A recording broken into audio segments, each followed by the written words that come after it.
You're on. Are you sure? Are you sure? Yes, I'm sure. It's on? You're on. We're on. Day is Thursday, November 30th, year 2017. Time is almost 50. But this meeting of the Tilton Board of Selectmen now come to order with the record show. All the selectmen present.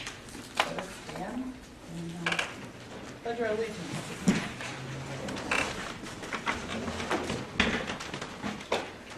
I pledge allegiance to the flag of the United States of America and to the republic for which it stands, one nation, under God, indivisible, with liberty and justice for all.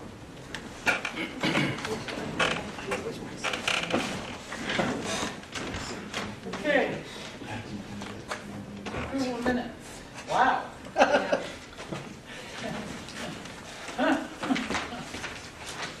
right, then non-public at 5, right?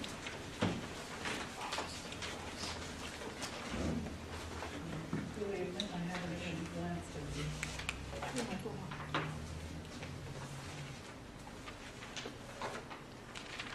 So we're starting on the 26th. Yes, please.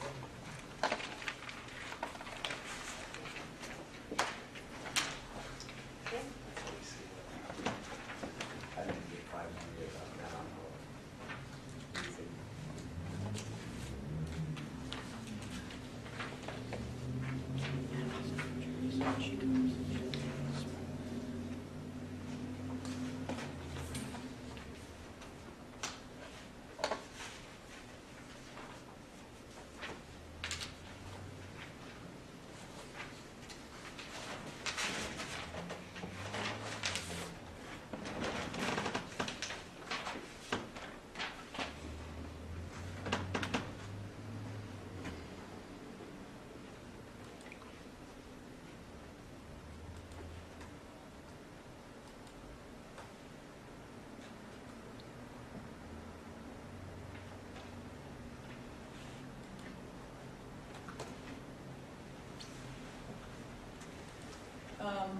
Bottom of the first page, for last paragraph, Selectman Dawson confirmed Birch Hill Kennels was the town's town.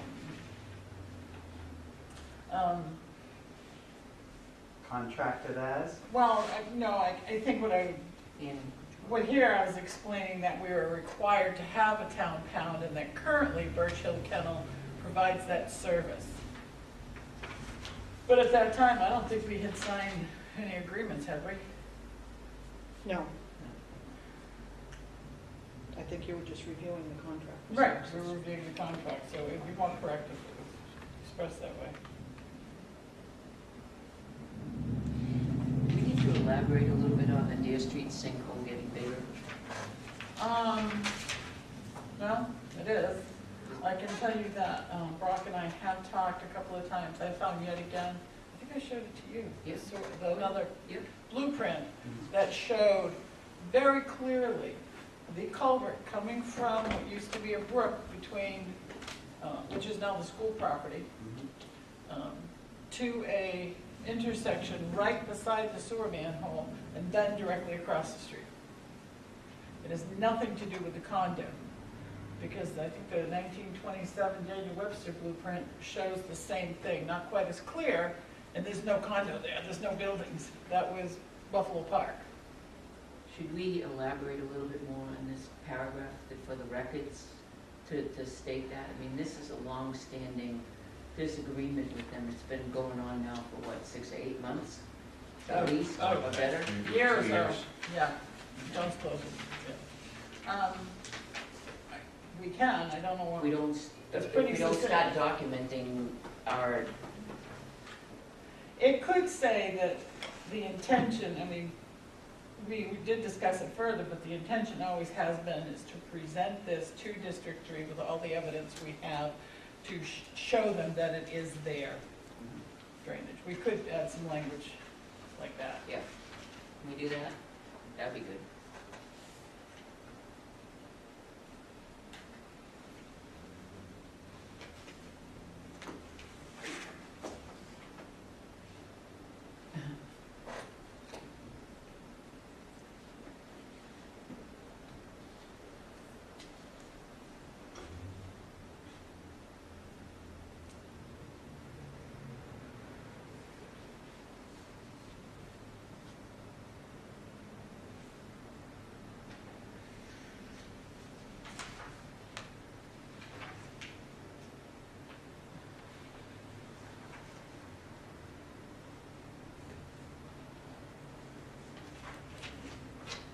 page 2, under budget discussion, down at the bottom bullet there, it says there was a brief discussion of the condition of the facility.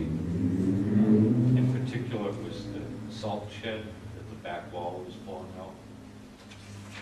Oh, good catch, Joe.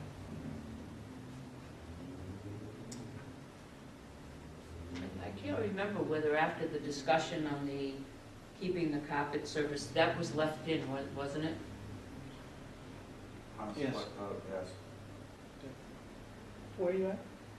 On, under PD, budget discussion continued, reviewing it with the chief, and Kim presented the board, and then the first bullet, the last Mhm, sentence, they wanted to eliminate the carpet runner service for $500.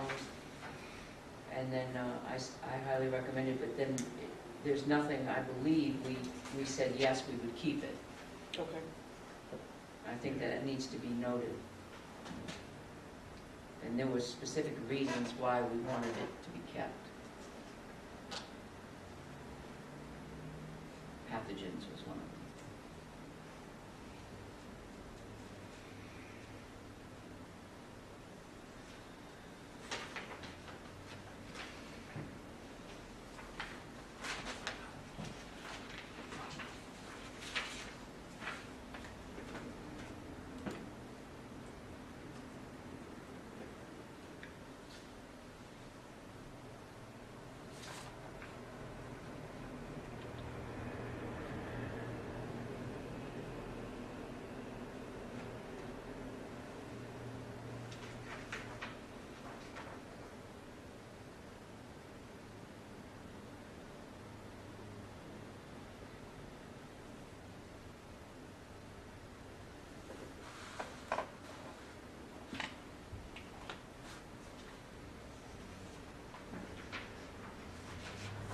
Make a motion, we approve the minutes of October 26, 2017 as currently, as amended. Second. Any more discussion on the motion on the table? All those in favor, please signify by saying aye. I Aye. Opposed, abstentions, motion carries. Okay, November 2nd, please, minutes.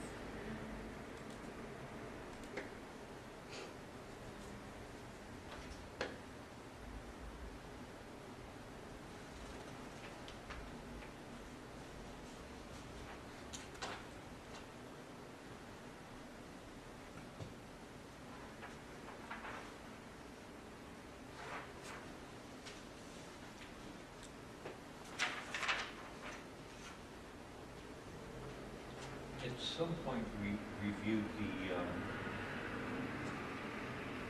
the body camera and determined that, according to the policy, that we must use the, what's the name of it? Axon. Axon. You go by taser, but Repeating. change the name, Axon, it's.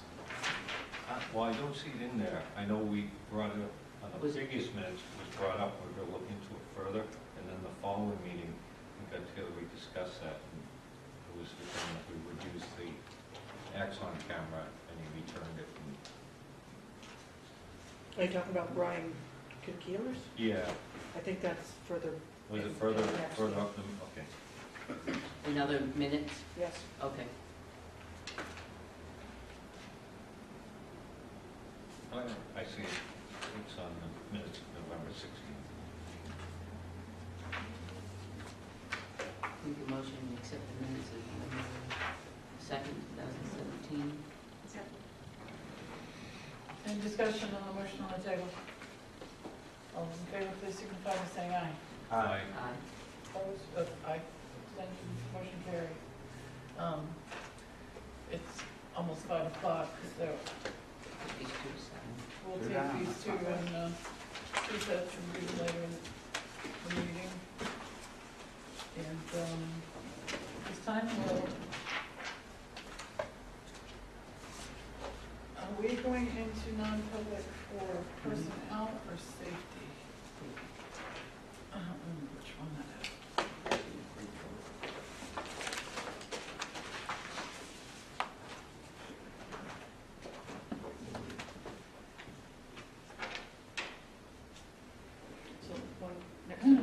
Looks like it's only. Next to the last. Motion to grant a non-public session as per RSA 91A:3, consideration of matters relating to corporation board, no, right, section. Oh, you know what? Doesn't sound like the mic's wrong. Does it? Yeah, I guess that is it. Including training, I'm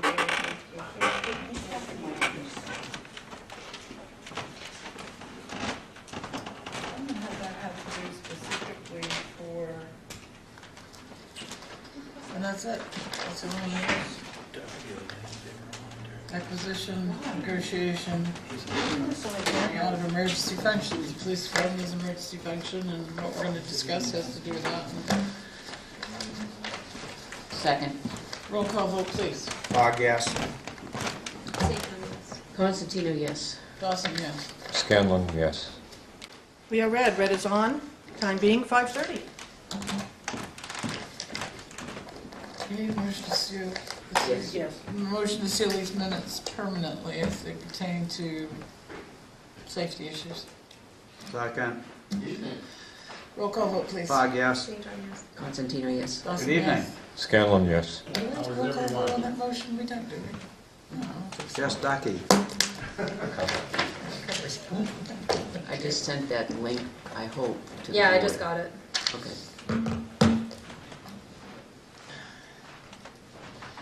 Sure you did. Oh,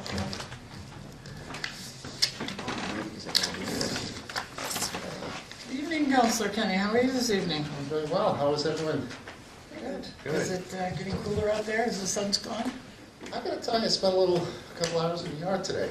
And I wasn't expecting that because I ended up raking a little bit, picking up branches, putting them in a pile, getting ready for my winter burn. And so I definitely enjoyed getting some outdoor refreshment fuel. Good. Because a few days before that, it snowed. Well, yesterday was crazy. What did we get? Hail? Rain? How do you know? Bright and sunny, I got on a roof, right on the lake, and then that blew in. Oh, that's funny. It's not funny, but it's funny.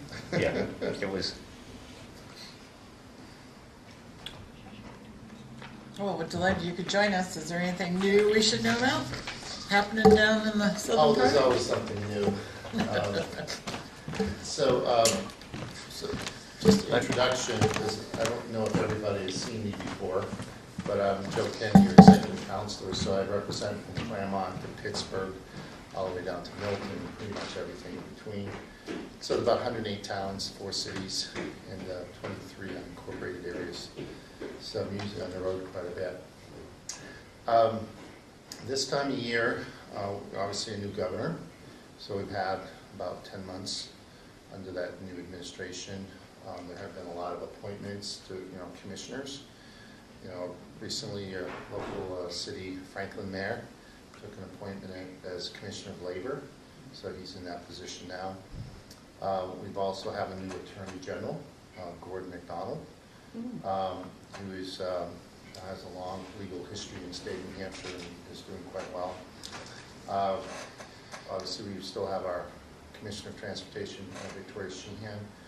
But other appointments, more recently, the Speaker of House got a job as Commissioner of Agriculture, Sean Jasper, and so he'll be probably starting up in the next few weeks. When it comes to our employment security, our Commissioner is George Kapadas. Anytime that you all think that there's a need for a job fair in the area, he's more than willing to provide that, with the local chamber or the town, whoever it might be. He's very supportive in that regard. We have a new Department of Environmental Services Commissioner, Robert Scott. He is coming in from the PUC, so he's taken on that position as the head of DES, which, again, is a fairly important position. We just had a resignation of John Beardmore, who is the Department of Revenue Administration, and so his deputy has taken an interim role. So that's an important position that the governor's going to have to really advertise for, because obviously they collect all the money for the state, so that's, again, an important position. Our Deputy Commissioner of Transportation is Bill Cass. He's from Laconia, so he knows this area very well. And he's Deputy Commissioner of Transportation. And I'm trying to think if we've got any other point. I think there was a change in the Department of Corrections. Yeah. Yes, Look at that's that a big one. That is a big one. Helen Haynes, Mm-hmm. a local gal. Yeah. Well, Lockmare, I don't know how local that is, but yeah, she is the Commissioner of Corrections. Glad to support her. I think she's done a good job in her previous assignment. So that's exciting because, as you know, we're getting a new women's prison, probably later in the next year will be dedicated. They're still working out the staffing arrangements between Bedford and some of the inmates over in the seacoast and the Dover County facility. I understand a lot of the staff from Goffstown is going to move up to the new facility Yeah, that exactly. I said Bedford is Goffstown. on the campus of the state prison, is it not?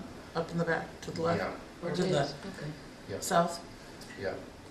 They're definitely going to move up from Goffstown. I said Bedford. I've been to Goffstown. I've been to that site 2 or 3 times. That was a old Oh, very. facility. Yes, I know. Very. old. Yeah, very old. Been there. And Visiting. Visiting. Do you have any other details you'd like Visiting. to? I just thought driving by. Visiting. well, some people started their career there, so. Yeah. One Good career. Nope. And then I'm trying to think if we've had any other key positions other than that. We just had a part-time circuit judge appointment at the last meeting, Erin McIntyre, who was actually the wife of the lottery commissioner, Mr. McIntyre, Charlie McIntyre, who's the chairman of the lottery commission. It's his wife, who's working for the Department of Education, has a legal background, and that's very qualified, so I think she's going to do a good job. Obviously, a lot of turnover with DCYF. There's a big focus in that department. We have a lady, Ms. Stephens from Northfield, who's taken on that role. Commissioner Jeff Myers continues to head up to the Department of Health and Human Services, and he's very accessible. I'm on the road with him quite a bit. So right now, the council is engaged in a 10-year highway improvement plan. So the GASSET committee, which is the Governor's Advisory Commission on Intermodal Transportation, is finishing up the 10-year highway improvement plan. And so as I'm looking at this plan here, Tilton has a project, Califf Hill Road, to reconstruct, reclassify Califf Hill Road, Clark Road North, 1.97 miles to Sandwich Town Line. So the overall project's about $2.6 million. Preliminary engineer will be 219, construction 219 and 220. So you're probably aware of that, but and I'm aware of your water precinct construction here on Winter Street, and I know the state will come in the spring and they'll resurface that once the town's portion of it's done, which I don't know what the status is on that. It's a district, It's a water it's not the district. town. They're also, aren't they next year going to do something with Winter Street with the drainage? That's undermining our sidewalks. I'll have to double check It's with a that. long-term issue. I'm sure that if they're going to resurface that road, they'll be looking at the drainage as well, but I'll get more specifics on that for you. It only makes sense that they goes hand in hand. I always have to remember that water precincts are their own political Yeah. subdivisions, and but I also know when water precincts go belly up, the town ends up owning them, and that's happened a few times. Not This time the necessarily. people own them. Yeah, this is a district. This is a district, Is yeah. it private, or is it? No, it's a district. It's a district, yeah. The users, We were always told that if our water and sewage district was no longer, could run itself or operate itself, that the town would have to take it over under statute. But I don't know if that's true or not. It might have changed over the years. So with that, we are going to vote in the next meeting or two to put the final draft of the 10-year highway improvement plan together. and finalize it. It started off the regional planning commissions, and then it started with the it passed over the governing council. We had 9 public hearings. I think the closest ones in these areas was Plymouth and Laconia. I think we had 24 hearings throughout the state. So I was out quite a bit during the evenings attending these hearings. And so I think we have a pretty good plan for the next 2 years, because every 2 years we review the 10-year highway improvement plan. And then there's a proposal with the highway toll system to increase the tolls, which will probably come up at another governing council meeting. So I haven't been overly too supportive of that, but I see what DOT is trying to do. They're trying to add more projects to the turnpike system and maybe releasing some additional money for other projects. That's all well and good, but that's real dollars, so. That extra revenue going to be dedicated to highway maintenance and repair, or is that going to go into the trust fund and be siphoned off to courts and state police and anything that's closely related to highway? As you can see, that's kind of a touchy subject with me. Yes, you're very suspect. I would say that anything raised with the tolls stays within the toll system. It stays with the Spalding Turnpike. It stays with Everett Turnpike. It stays within that system. Those tolls go into the highway trust fund, is what I understand. No, they go strictly to maintain those roads. Well, that's what the highway trust fund was set up for. The highway trust fund has, I know there's a lot of different folks that take out of the trust fund. Thank you. Yes, there is. Which is both the courts, health and human services, safety.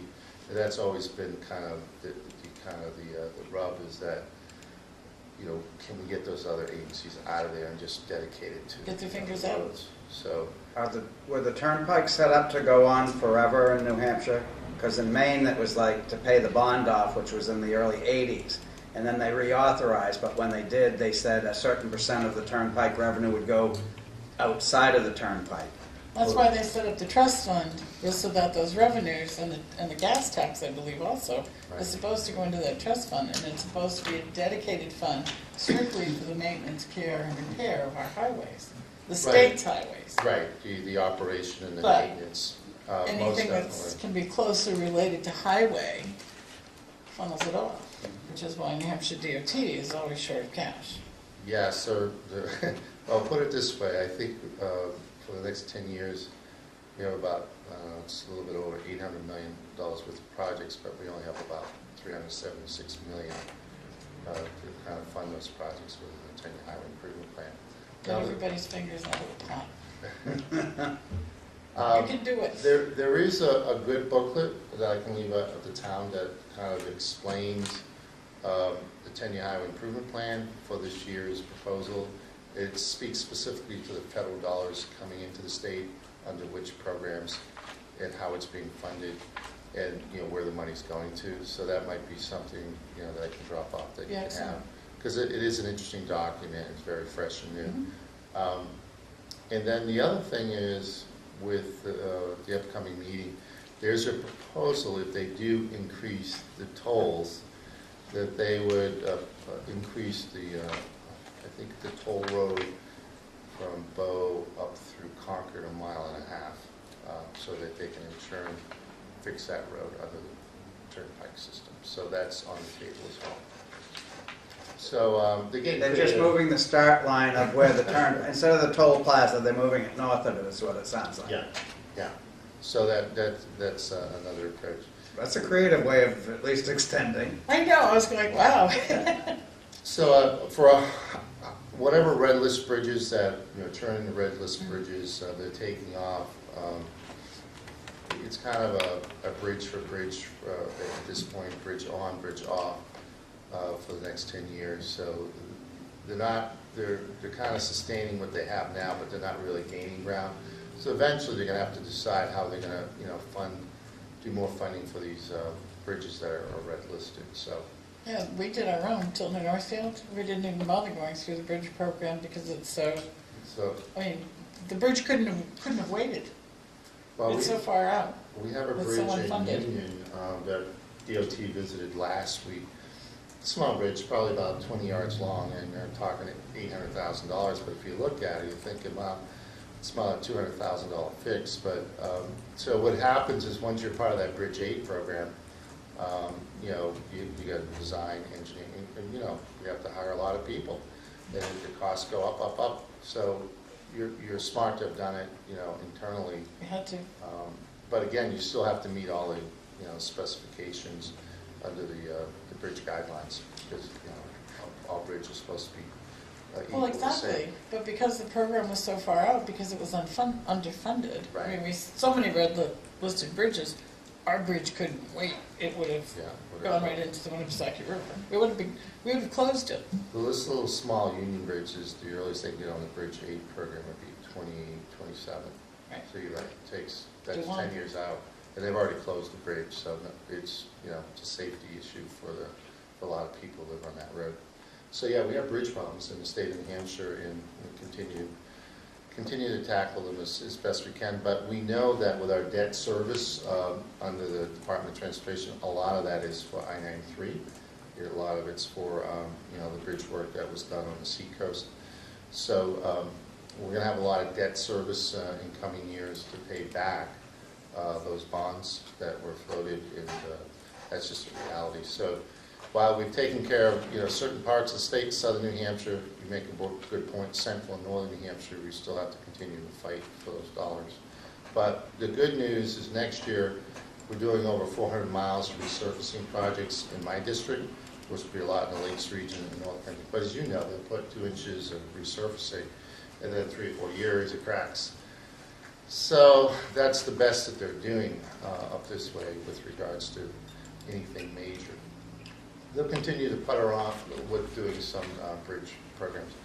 We've had a lot of natural disaster events here this year in New Hampshire, as you can imagine. One of the things that I've really stressed that I want to do an op-ed on, but FEMA only pays 75% of the cost of an event. And then you, obviously, at the local level, have to tally out all the damages, public damages, and present that to the FEMA agent. And then in past years, prior to 2010, and talking to the Emergency Management Director, Perry Plummer, the towns used to get 12.5% from the state, and then town would kick in 12.5%. Now it's 25% from the towns. So, for instance, like one of my small communities, Lyme, in July had over $5 million worth of damage in this storm. So for a small community of a few hundred people, a $5 million damage, that's almost $800,000 to $1 million that would come out of their coffers. For a small town, that's too much of a hit. They're still trying to work through it to see if they can come up with any soft money for that event. But Orford got hit hard, and more recently, Grafton County got hit hard with the recent storms. And you know, the reality is that we do the best we can at the local level, but the state government, I think, has to kick in some money to help out some of the smaller towns. Now, they did with some of the highway grant money earlier in the year, which was good. That was a little windfall. And I think that helped out with, you know, certain projects within each and every community. But we need a little bit of help on the natural disaster side, so we'll continue to try to push that. Convince the new Speaker of the House that should be on his list of things to do. Did they choose one yet? They did. Going to do that today? Gene Chandler. Oh, they did choose Gene. Gene Chandler, yeah, he's the new Speaker. And then, so, you know, once we get beyond this coming week, we pretty much will have a draft for the 10-year highway plan. That will go to the governor. He'll sign off on it. Most times it's a rubber stamp. There is a push for $4 million to push commuter rail in that plan. And the question is, well, what are you going to do with it? Because with commuter rail, it's highly subsidized, so what's the $4 million going to do? We don't know. So some of us are kind of Didn't we skeptical take up of a that. lot of our rail? So this must be just be what, Concord to Boston? Yeah, well, I mean, there was some folks like Isn't in much Concord, left. to Nashua, Manchester, the other, you know, all about commuter rail.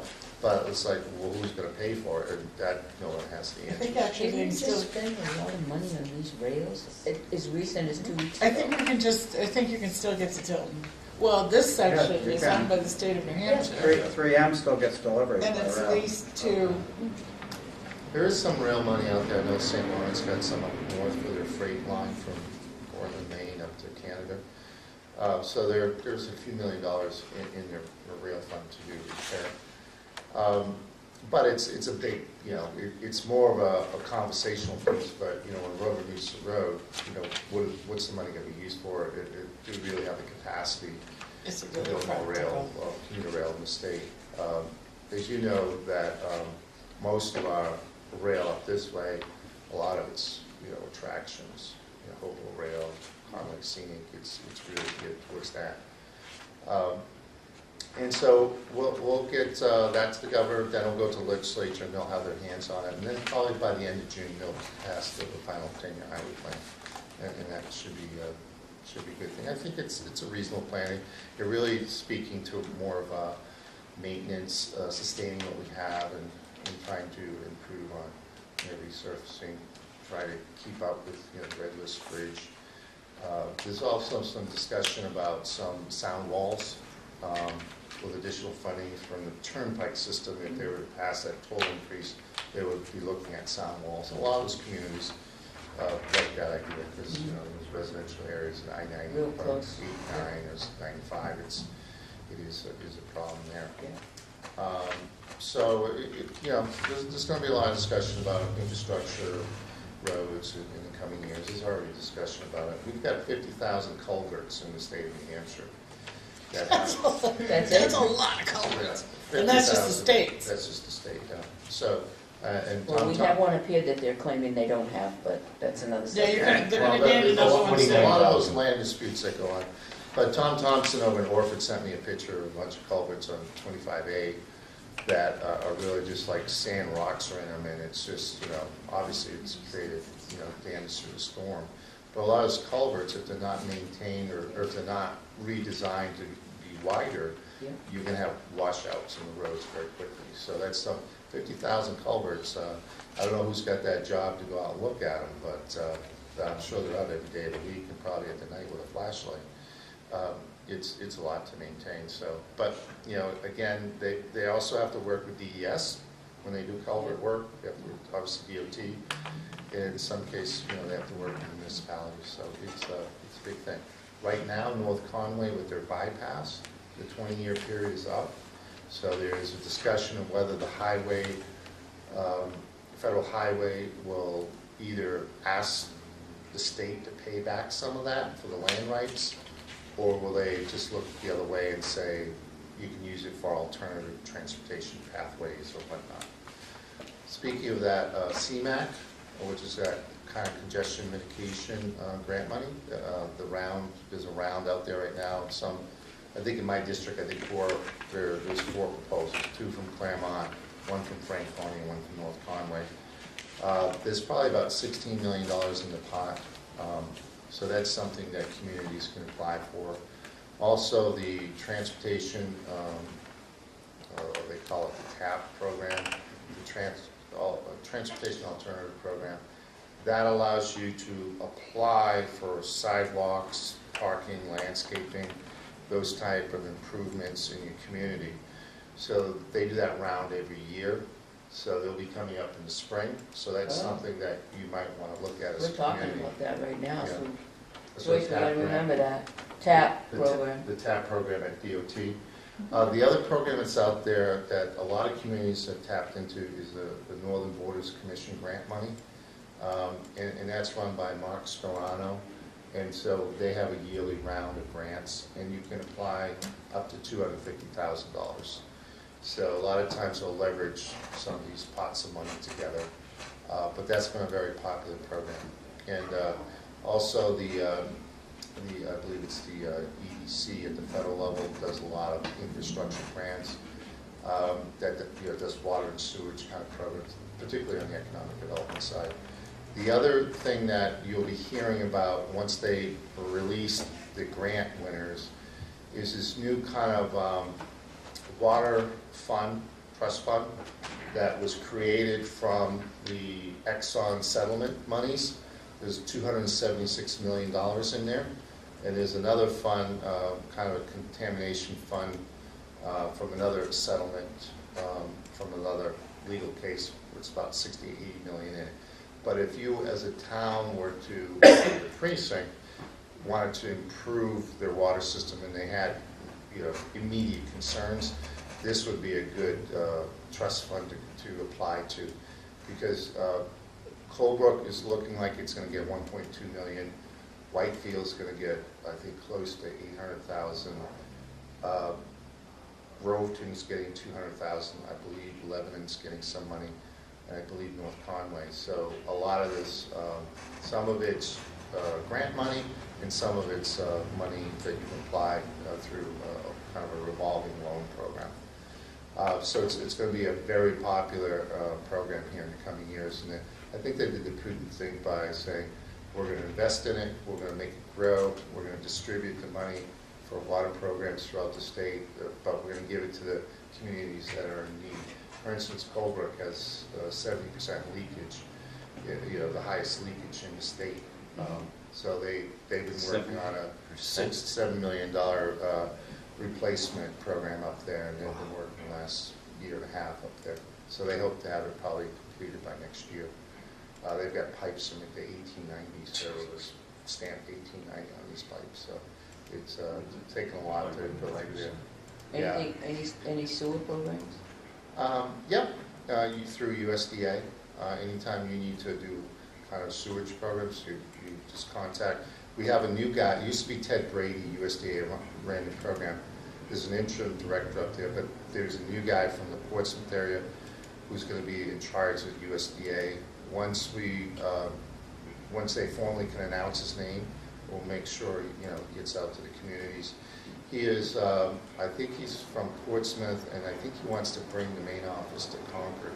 But USDA has a ton of money when it comes to rural programs, sewage programs, just economic development, rural economic development programs. I think there's a program up in Berlin, economic development program. They want to grow hydroponic vegetables. They have a series of greenhouses, which is going to be like a $50 million project starting out. But USDA is going to fund like $25 million of that. Once they sign off on it here, hopefully by the end of the year. So USDA sometimes has some deep pockets for different projects in the community. Sewer department met with USDA yesterday. Yeah. Did you? I was just going to ask you if you did. Yes, Yeah. we did.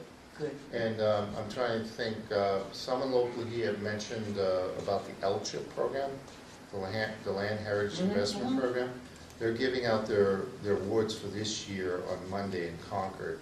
And so I know last year I went to the award ceremony, and my district got like something like 18 awards. I've never seen so many awards, but it's just a wonderful program, obviously for preservation, just tying in with conservation and preservation. And sometimes you fit a niche within your community that you're eligible for these monies, so it's something to definitely look at as well. I'm trying to think if there's any other monies. The other monies you're probably aware of through the trust funds, the New Hampshire Charitable Trust Fund. They have a representative up here that represents this part of the state. I believe it's Kirsten Scovey. And so it's just, it's not access to funding sometimes, particularly for your nonprofits. What else?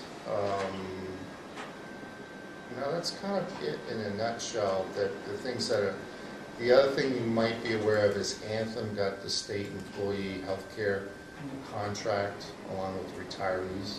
So that was really a big contract that Harvard Pilgrim was very competitive. You're going to be hearing this thing called FirstNet, particularly for your first responders. This is a build out of the kind of the broadband wireless system for first responders. And right now, the state has hired kind of a contracting firm called Rivada, who's looking at ways of maybe being able to build out a system and provide the service. AT&T has a national contract, and I believe as of last week there were like 34 states that had signed on to AT&T. There's a deadline of December 28th where states have to decide if they're going to participate in the federal contract, which would be AT&T, or if they're, New Hampshire's the only one thus far that's gone with, up to this point, with a private contractor, but it was just more to do an assessment at no cost to see if they could actually build out this network. I think the key thing is to making sure that there's enough spectrum and there's enough, cell towers that are built up north to expand the program, because it might be an economic development backdrop to this FirstNet. And that's something that I've been really pushing, because the rural areas need broadband access.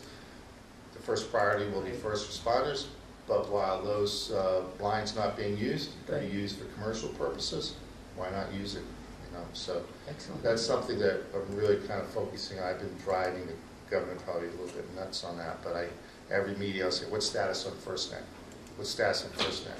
What are we doing? Because we have, now the Attorney General's involved. They've set up a committee to look at the regulatory side, kind of the business side of FirstNet, and saying, okay, our interoperability committee earlier in the year did a good job in kind of identifying what they would like, as first responders. But now we've got to look at, what happens if we took on Rivada and somehow they failed. We have like a $15 million to $600 million potential penalty at the federal level. So that's got people concerned at the council. Also, if we go to AT&T, will they only go so far to meet the minimal requirement, or can we force them to build more towers and more, build out within the system? And that's something that, there's a lot of people doing background discussion on. So, very important thing, I think, particularly for your first responders. John Barthelus is still our Commissioner of Safety. He's got 2 assistant commissioners. And I'm trying to think about Commissioner Quinn, and then Commissioner, who was former DMV Director, Bailey. And then, obviously, Elizabeth Bilicki is our DMV Director. She's doing a good job. There is something that you probably heard about, the sticker system. Stickers are now going on that side of the windshield, the lower left. And a lot of your stations, your licensing stations have had to be brought in to be retrained on the new system. So that's going on as well. But I think that it's been going pretty well. It's been pretty flawless.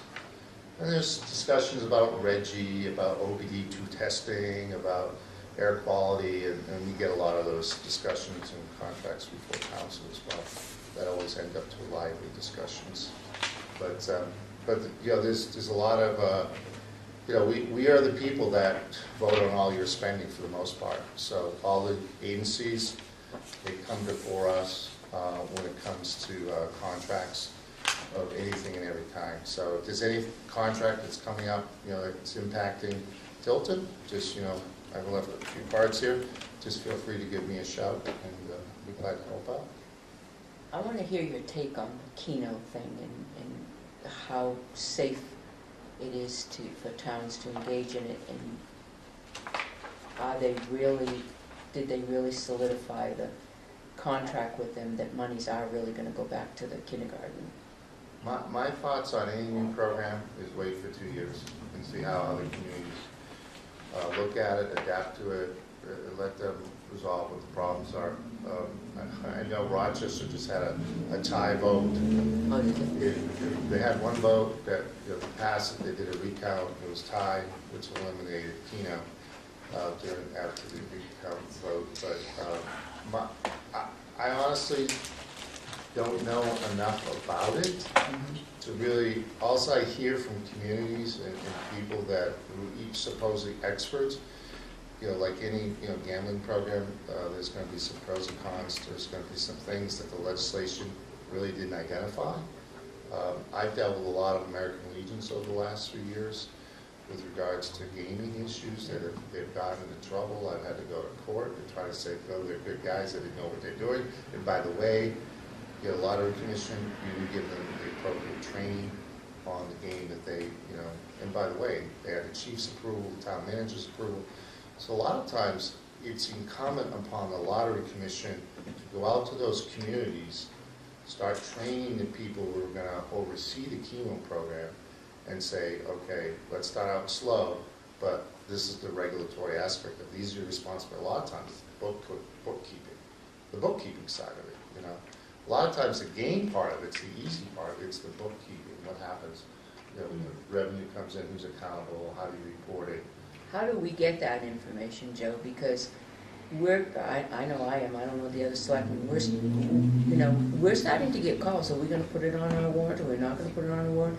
And what are the pros and cons about it? Yes, we can talk about gambling, but they wanna know how it's set up, how, the monies are gonna go to the kindergarten, so on and so forth, and, they're willing to, there's some people that are willing to say, yes, I'll sign on to that if it's gonna go back to the, but who do we talk to get more information so that we can be educated as a board, so that we can stand up there and say, okay, if it is on there, this is the pros, this is the cons. Make the decision. Very good point, because a lot of people ask, where's the how-do book Right. on Keno?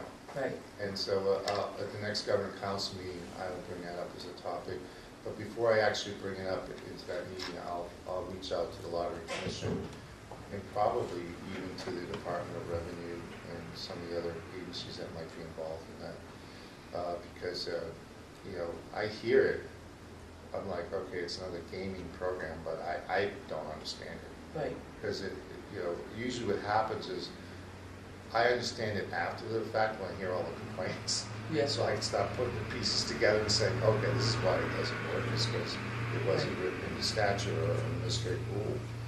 So, but I'll get those answers. I'll get you what I know up to this point, because I think they're going to have to go a couple of years before they really kind of shake this thing out.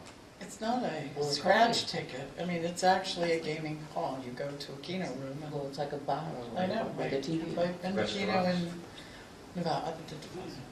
Anyway, so it's, there is the other seemingly element. It's it will increase police costs in communities that have it. It has to, really. But if you can find any resources for us that helps us Well, along. I will ask if there's a booklet out. I would hope that they've designed at least something in the interim to give some, at least towns a little bit. And maybe where I need to go to also is Judy Silver at the New Hampshire Municipal Association and say, hey, Judy, have you guys put a packet together for your towns to even review this?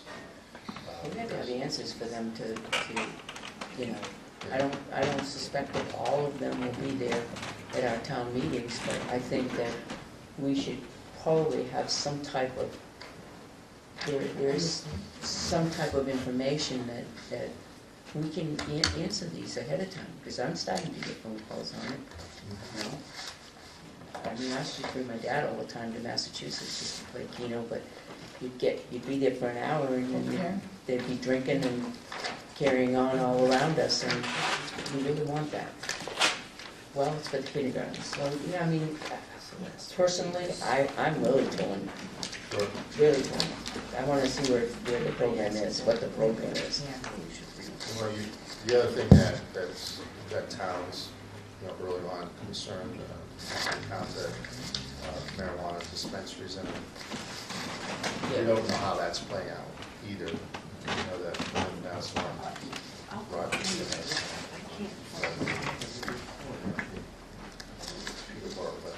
There are, anytime it's Keno, it's medical marijuana dispensaries, these things have a way of having to work themselves out. No, I appreciate it. Yeah, I'll get you some answers on that, no problem. Chris, is that the package that came with the? For the public hearing. This is the public Oh, hearing. public hearing, Yeah, okay. sorry. I know there was a package that came with the Keno, there was some questions and answering, and I went on that, and it really wasn't thorough at all. I mean, I went away with more questions with that from the Lottery Commission, from commissioners, I should say, the commissioner, that I had more questions, so it would really be nice to get some I information. think probably they're gonna send out their inspectors or educators out to the communities that have passed Keno, and that's probably gonna be the focus area. But they're missing, I know Laconia is one. communities that wanna actually maybe participate. Yeah, So, yeah, I'll definitely follow up on that'd be that. great.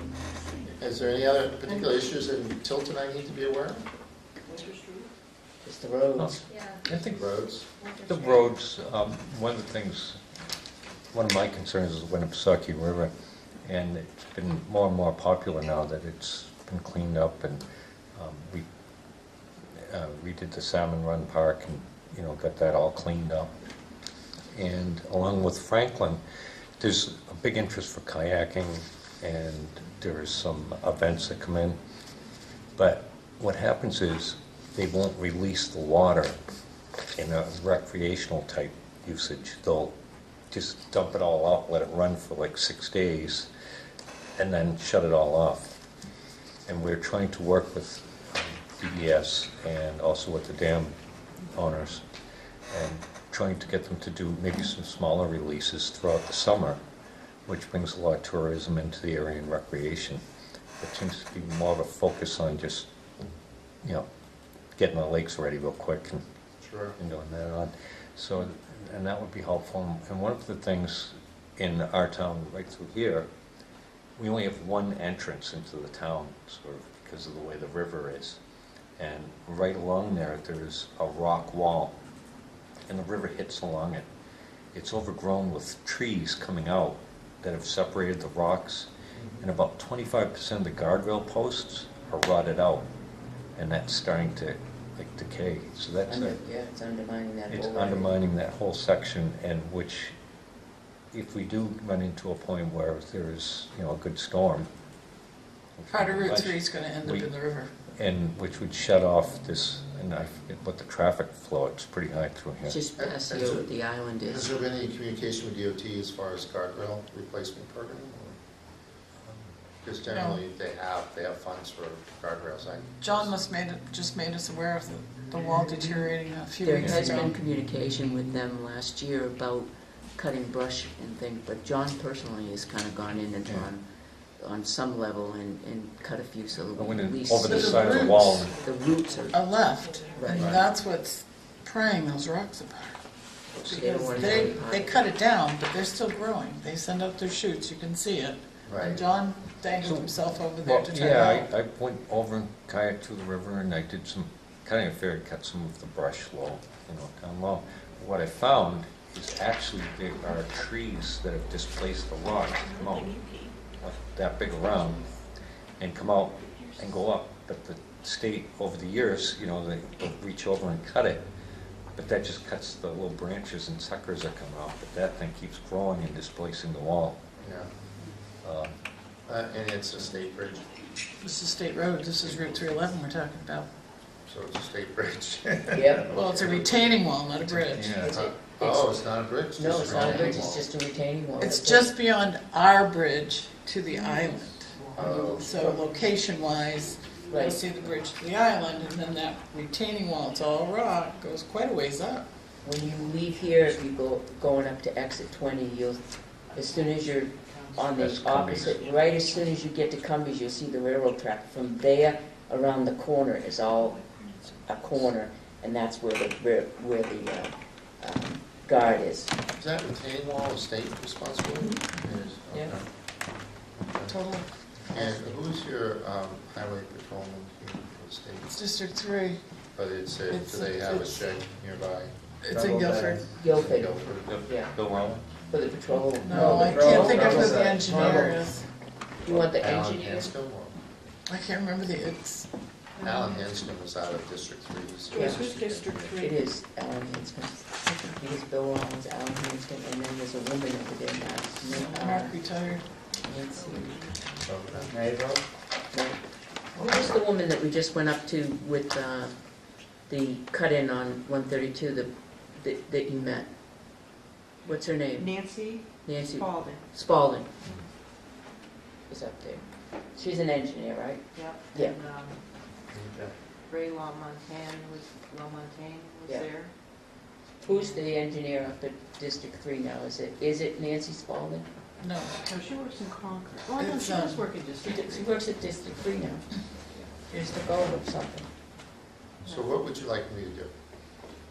I think if you just explored and see what the state would come and at least look at it to see what is a viable fix for it. Okay. Because if the river gets pretty high and we get one of those storms that we just recently went through, we get a couple of those, it's gonna undermine it and start, you're gonna see that whole corner go down.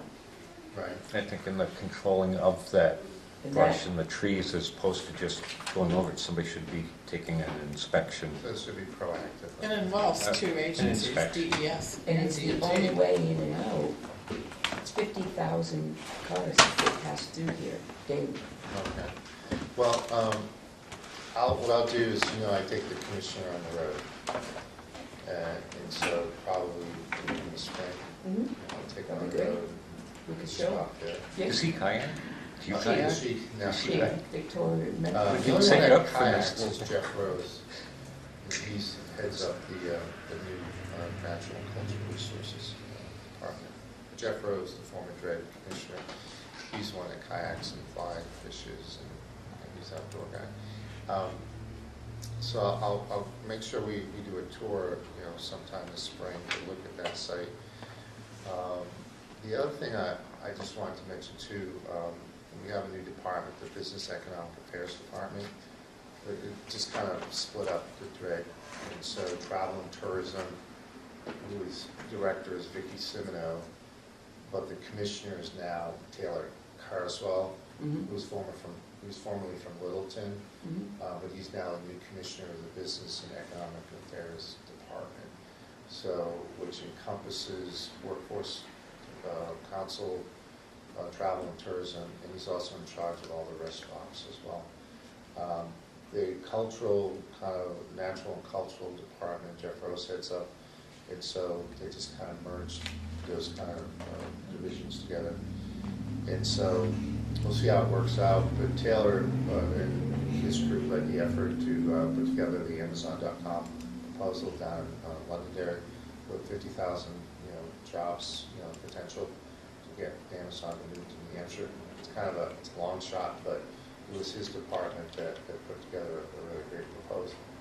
But look, I think in the long term, I think it will be better for the state, so they can kind of focus strictly on economic development, have a closer relationship to the governor's office, and have all the stakeholders around the table when it comes to economic development. They're partnering with the community college system, the New Hampshire Housing Authority, CDFA, Community Finance, Community Development Finance Authority, and then the BFA, the Business and Finance Authority. So there'll be a partnering group under the DEA when it comes to all economic development projects. So it's kind of it's going to create a dynamic environment.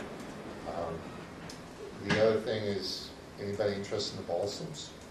And what? Balsams? Glad they didn't, Yeah. glad they didn't tear it down. The balls. Oh, yeah. Well, they're going to be coming pretty shortly to the BFA to drop their final package. So once that happens, you'll be reading headline minutes that the Balsams has finally got its financial package. But it's really a $150 million project, and they're looking, for the guaranteed amount from the state through the BFA, so they can start their project next year. So It is a beautiful facility. Yeah.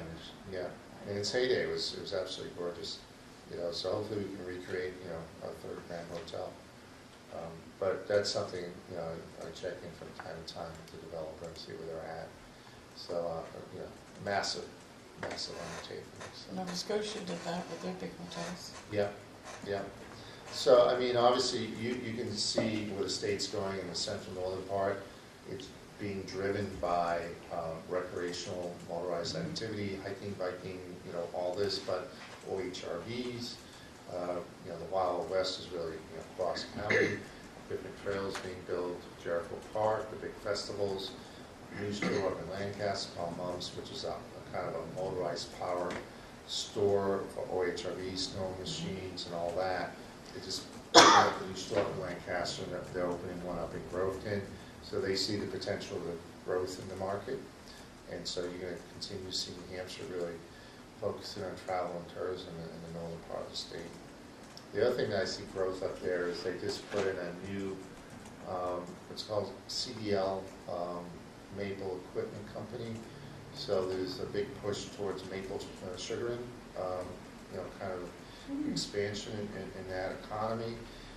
So Vermont and Maine is ahead of New Hampshire, but this company's moved into Lancaster, and Mr. Fuller has expanded his operation to Jefferson. I think he now has the largest sugar shack in northern New Hampshire up there.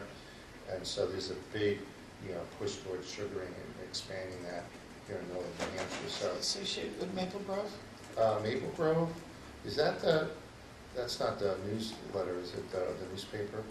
Maple Grove is, aren't they out of Lancaster? Maple Grove. Sugar company? Could be. Maple syrup company? There's so many of them, but Is it local? It's up there. it's, It's nice that they're Huge. yeah. So you're gonna see a lot of these trees that are gonna be tapped into to create syrup in the coming years. So it's a big, New Hampshire is behind, but they can easily catch up in the coming years. It's gonna provide a great opportunity, I think. It's a nice for focus on industry. agriculture. Yeah, I have And- one question for you. yes. You changed your stand on Northern Pass? Oh, am I for it or against it? Well, you were for it. No, I was never for it. You were never for it? No, He said That's not what I read. Well, I'm glad you're not for it. no, I was never for it. Thank you. In fact, I'm in a newspaper probably 20 times against it. Well, this is what before when you were running. I'm glad to hear you're not for it. I'm delighted to One hear of you're my not for it. questions to the Agricultural Commission candidate was, do you think Northern Pass is going to impact agritourism? And he said, no, I don't think so. It's just going to be power lines running right through the center of the state. And I just like, Yeah, that's let's why go to That's beautiful, why I didn't vote for you, let's go to because- scenic New Hampshire. and watch You the know, power the lines. Sherman Farm up in Conway, Yes. that they make more money out of agritourism than they Yes. would with the corn. Yep. Yes, So agritourism is here to stay. Yep. yes. There's just so much of it. that Couldn't agree with you more. And so when southern folks who, are from Hudson, who don't understand this part of the state, it's really frustrating because I just shake my head and say, you're kidding. It's like the Tulando Farm, the dairy, kind of automation they do over there. I guess if they have the milking automated stations. It was the first one in New Hampshire, one of the few in New England. And so if you go in there, you can actually go in as a tourist to see how these cows, get milked by this machinery and how they walk through and how they have this little massage booth there for them. And they're as happy as they can be. And they're just moving through life, milking, and, they're having a wonderful time during the day, getting fed well, and happy cows. But, there's agritourism associated with that. There's agritourism everywhere, from blueberry picking on the side of the roads. There's stuff all over the place in northern New Hampshire. Franklin's starting to, they're working on doing that mill park down there, water park through there for canoeing, kayaking and stuff like that, so. You do have a proposal up at Profile Lake to try to create a pathway up there. That's kind of a sticky issue up there, but that's part of the travel tourism. But right now, we have had record numbers the last 3 years in the amount of revenue coming out of travel and tourism. And our director, Vicki Simino, has done a tremendous job really communicating outside of New Hampshire that this is a great place to visit and recreate with your family. And so this is wonderful stuff going on out there with travel and tourism. Is there anything we could do to help in the fight against Northern Pass? Write a letter and say, here's the sticking issues with that particular issue these days, is really the surveys and these roads that the DOT or the developers have not presented to the towns. You're saying that you can build, a power line under or along those roads through streams, rivers, and small communities, whether it be Plymouth, Easton, Sugar Hill, wherever, and they haven't provided the survey documents.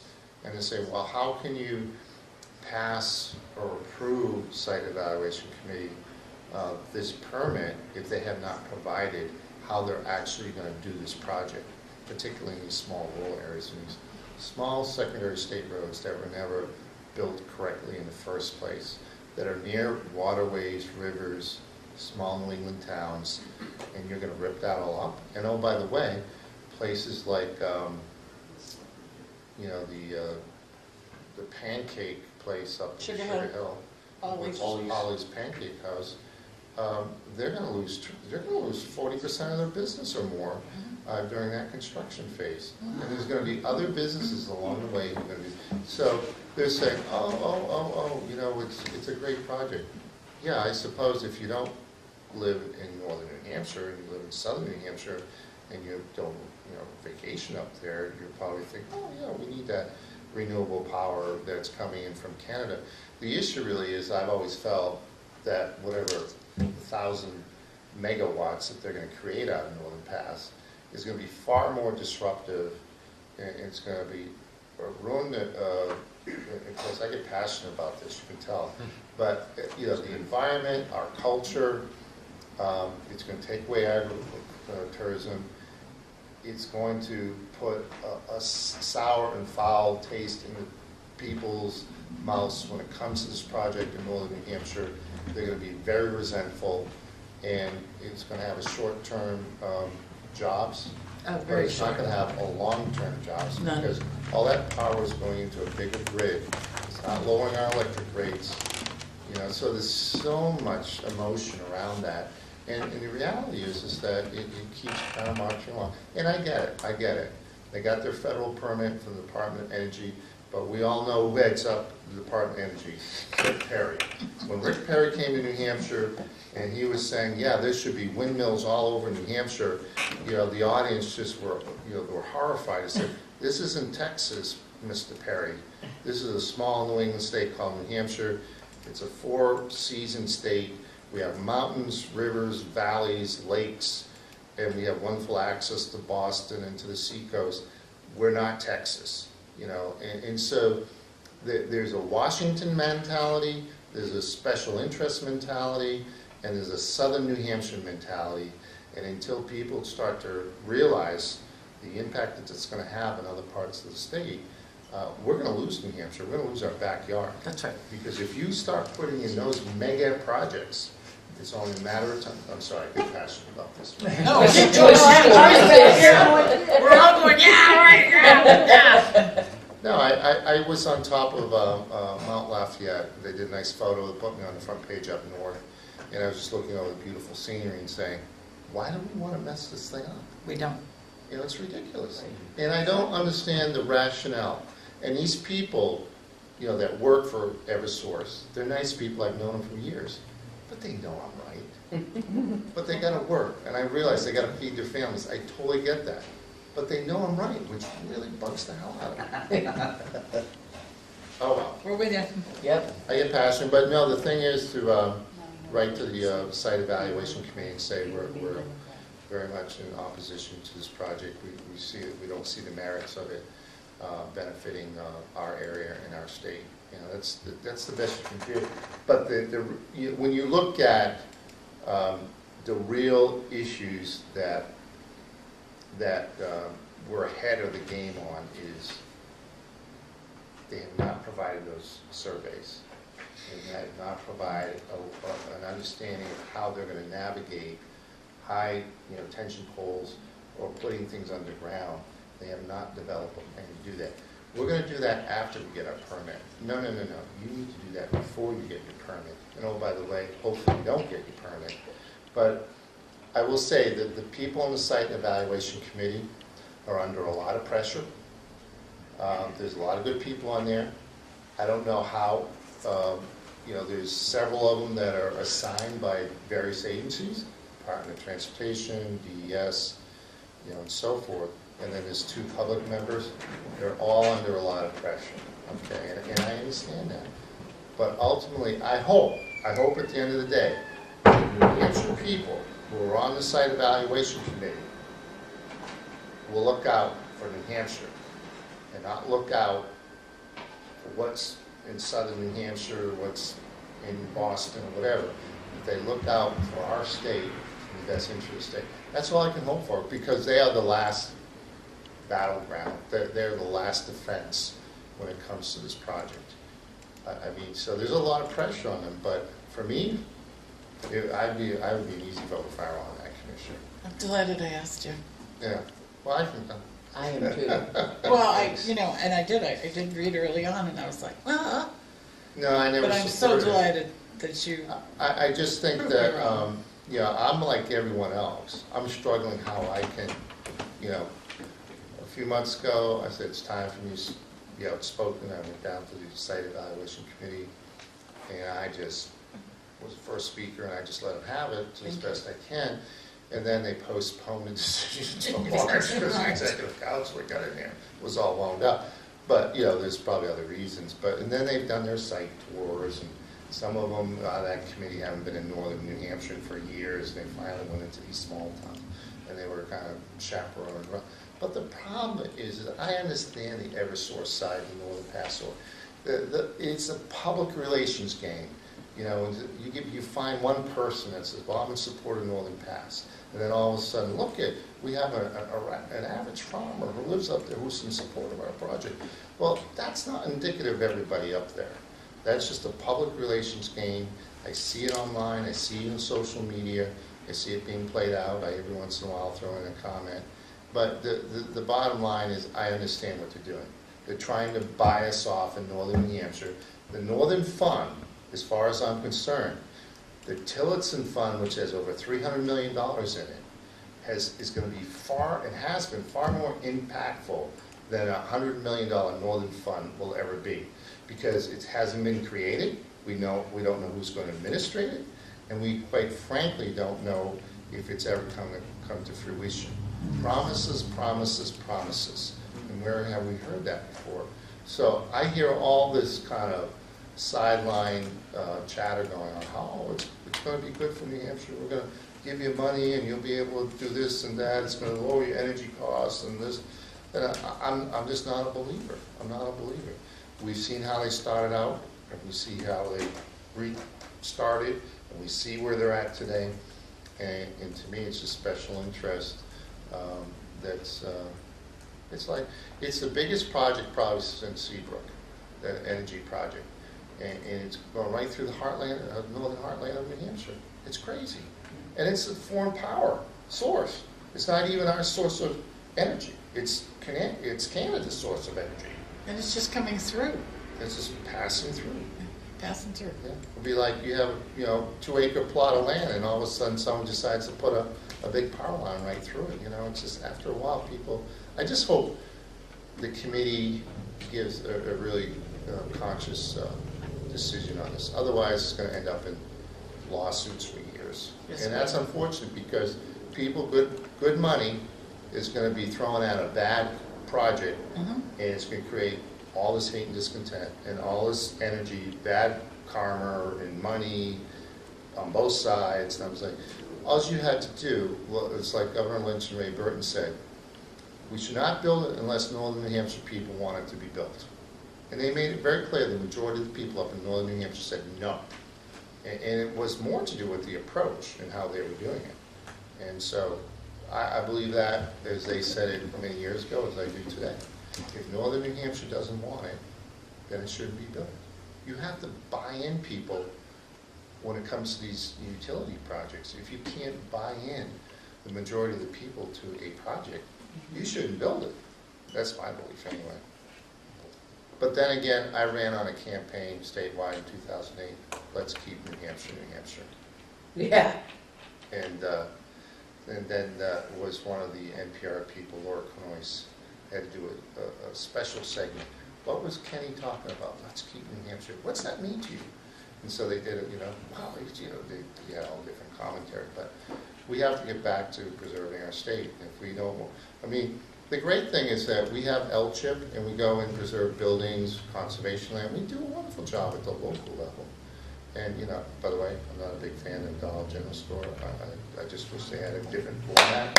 I just wish. Thank you. I don't like box stores with big neon signs facing me in my little small towns. But that's just me. I'm a New Hampshire guy, as a preservationalist. I think we can do both. I think we can have both. We can have both sides of the world come together and come together and come up with some commonality and respect. Because if we're 234 tribes, if we lose our individual identities within these tribes, then we might as well be a parking lot in Rhode Island. I mean, that's just the way I look at it. We're gonna be no different than any other No reason for state people that's. to come.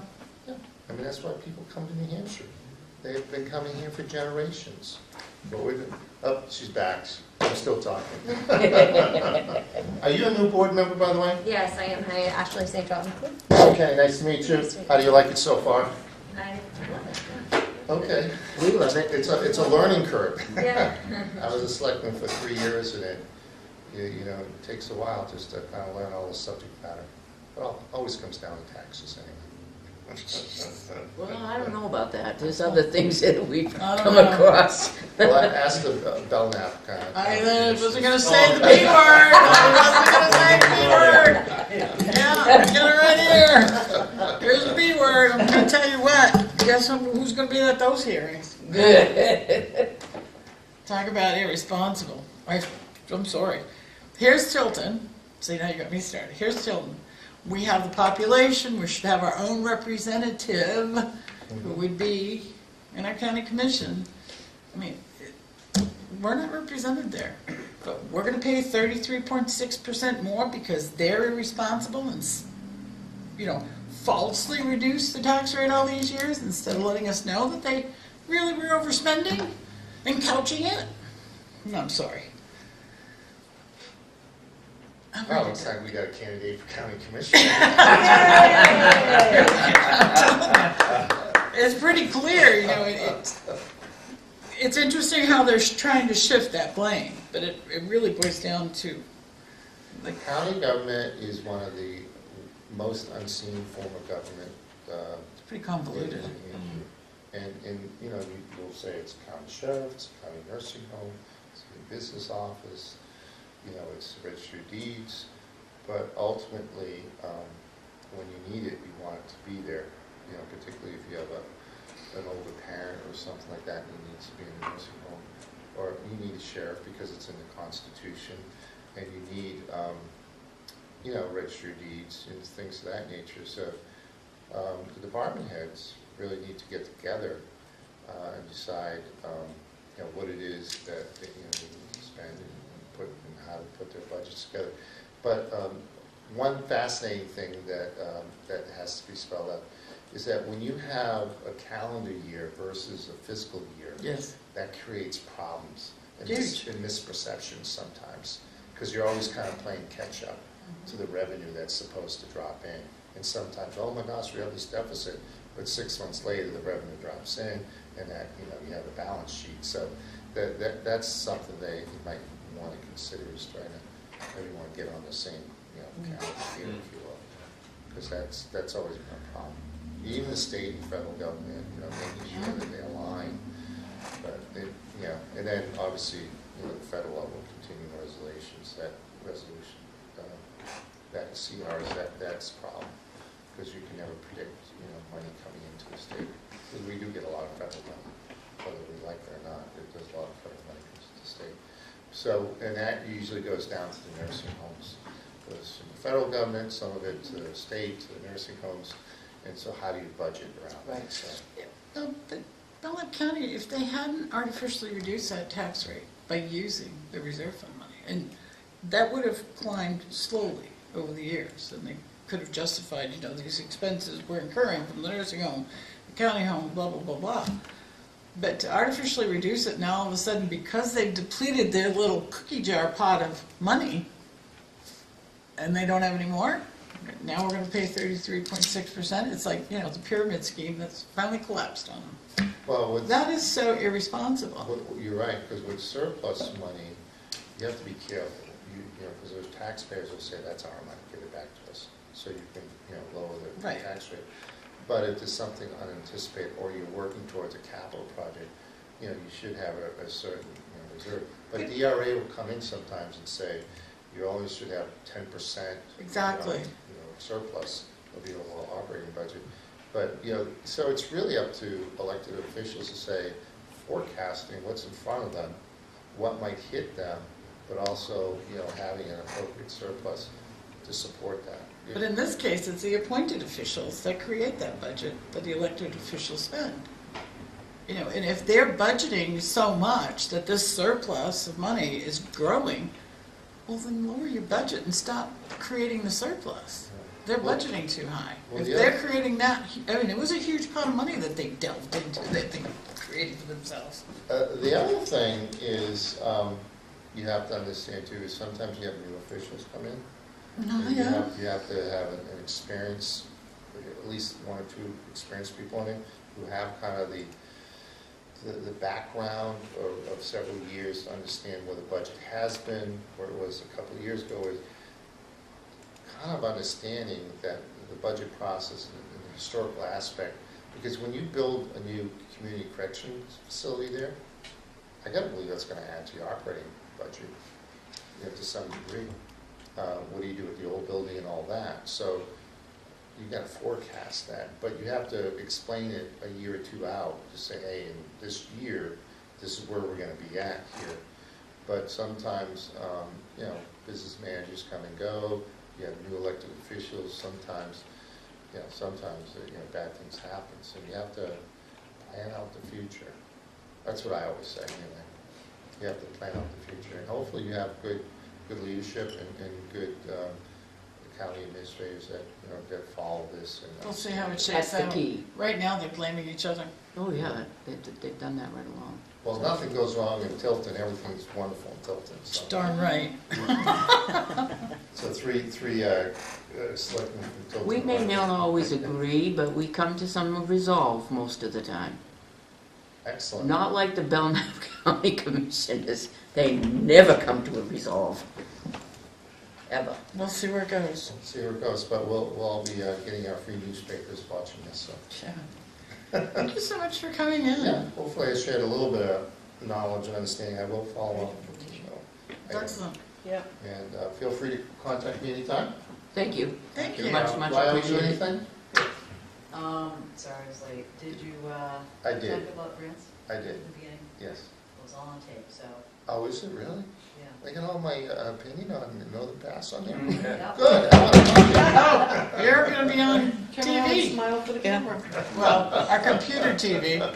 Your computer TV, okay. It's on our website. Yeah, all the pro Northern Pass people say, well, Councilor Kenny, I can't believe you said that.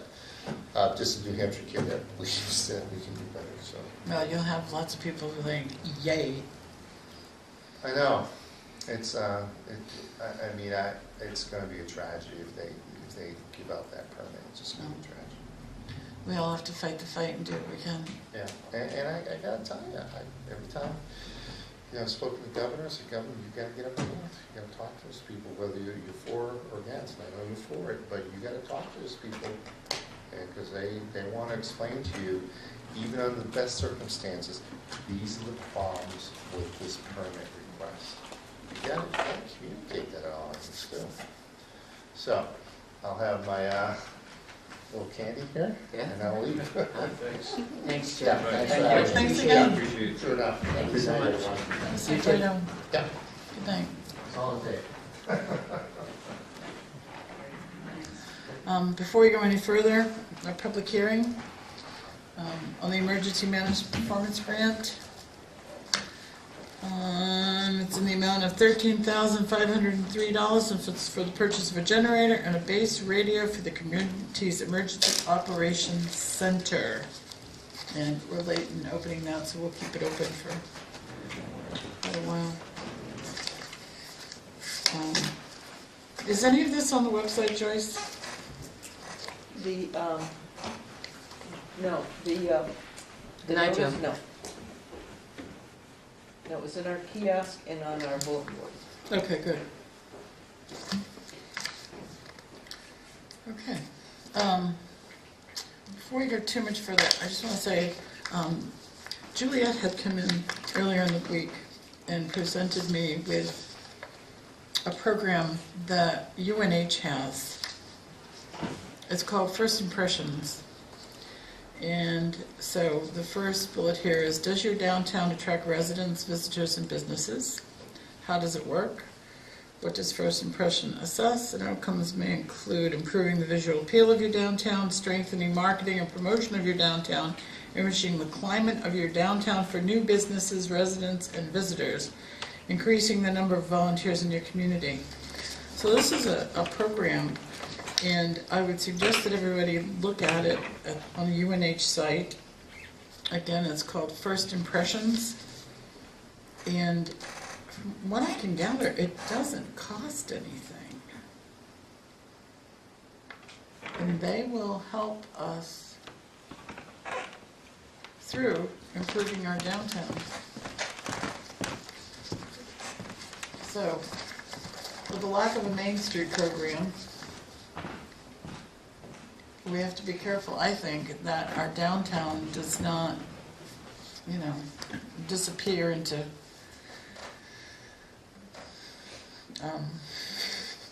tattoo parlors and head shops and whatnot. That I think that we could, and not to diminish like tattoo parlors, we have one that's come in, and I was in there the other night, and it's really a pretty nice establishment, the way it's presented, the front of it and everything else, but some of them are not. This one, we're lucky enough, is. And with that, we could end up with some nice shops, very nice shops in downtown to join it. We have a nice restaurant that's going to be coming in to join some of our others. I'm just looking at it. Juliet, is there anything you want to add? You have much more knowledge of this than I do. I've been, I sent you an email today, I don't know if you saw, but it was from it's from Sue Cagle, who's with the UNH. She runs this program. It's supposed to be a program designed, it's a nationwide template that they use at cooperative extensions all over. So it's been tested, and she's willing to come in and speak to the planning board and maybe the select board about it, but she's done it before. They match us up with a sister town, and we kind of review each other's towns with outside eyes. That's one of the first component of the program, and there's sort of surveys, and she kind of guides Henry through sort of doing things to better the downtown area. That's the first I know of it, and I don't know the exact timeline or the details, but I can get them for you, and I'm sure she'll bring it. But it's a tested program, so I'm kind of excited about it. What do you guys think? I read it briefly, and I was kind of excited about it. It's worth looking into more about it. So I'd be excited to talk with the person about it. So the focus is Main Street only, because I think No, more I don't people's think it is first just Main impression Street. is It going to really be exit isn't. 20 East. It isn't just Main Street, but this one, as it says, does your downtown attract residents, visitors, and businesses? Now, exit 20, you got no problem there. I think west of exit 20 all the way to Franklin, we have a problem. We get them to exit 20, and they'll go east, but very few of them come west. Part of that's because you didn't put the east-west bypass through, so you got to fight local and through traffic. Well, bypass would have. The bypass takes the traffic off that don't want anything to do with the town, but are on a mission to go somewhere, and leaves the downtown open for those that want to come in and visit your But business. the bypass would have ended at 93. That's why Sampton's exit 22 and not 21, because exit 21 would have been the bypass. It wasn't going all the way over to the bypass to Guilford? Oh, yes, but for Wow. Tilton, it wouldn't have come this way. It would have gone, and it would have I thought it made, was proposed through Dave Wadley's farm, heading into Franklin. it was, I still have all that stuff. That's why, this is exit 20, Sampton's exit 22, the bypass would have been exit 21. Right. No, I know that. But I don't believe it was intended to go the rest of the I way. thought it went all the way to came back into Franklin. The problem is that they couldn't afford to buy up the land anyway. But nevertheless, I think it's something we should continue to pursue. The little bit I did talk to, Give a link that you sent, or a copy of the email? I can send that to you. Yeah. oh, I can find it here and forward it to you. When I talked to them, it is something that we would, the Board of Selectmen would basically start. Yeah, 'cause I think she said it did involve a committee. Right, so that's why I brought it up to the board, not just the planning board. Mhm. She was sort of a facilitator, so.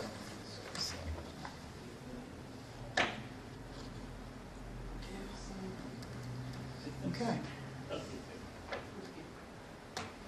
So if everybody could take a look at that, let's put it in the discussion for next week, Gail, so we don't let go of it. Okay? Planning board meets a week from Tuesday, right? Mhm. Right, I'll, So we can ask, take a minute to introduce it to planning board. is that, We'll take a minute to introduce it to planning board that night. right, I'll make sure those two put it on the agenda. Excellent, thank you. Okay, perfect, perfect. Thank you. You're welcome. You're welcome. Thanks for bringing it to our attention. It's kind of exciting. All right, we're a little late. Budget. Yeah, only 35 minutes. Oh, there's our budget guy. Bouger? Or Bouger. Bouger. Does anybody else have? I forwarded the, I found your email. Thank you, Julia. And I forwarded that to everybody. I got it. So, Tim, did you keep track of what we have left to approve in this? We have a couple of outside agencies right here. Agency welfare. Is it just welfare, outside agencies, the chief's request for overtime? Is that it? What was the outside agency? Fines. Hines. So, yeah, while you're here, talk about this and that. Okay. So for my agenda. Where do you want to start? With fines? Or Fines. is that the easiest? Whatever you like. Discussion and what's everybody's feeling about the fines? What did we send them last year? 60. 64,750. Yep. Do you know what they got from Northfield? No. They got cut back last year, I think, a little bit. They got cut back from I think Northfield? there was some. Sorry, looking at that. That come through on in the budget book? Oh, you got your budget book there? Well, but that's a folder, I'm back after I.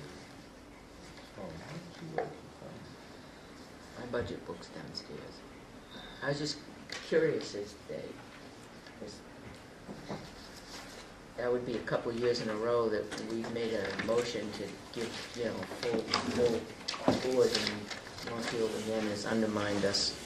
Like Well, they- but I get it, but did they have any valid reasons? Is it because of lack of participation by Northfield residents? Was it, I mean, what was their reasoning? Do we have any information on that? Anybody know? Or is Tilton satisfied with their programming? No. I'm not, but I love the Pines, I just, I just wish they'd service the older kids who are really in need of guidance. I really do. So middle school and high school. make a motion for $64,750.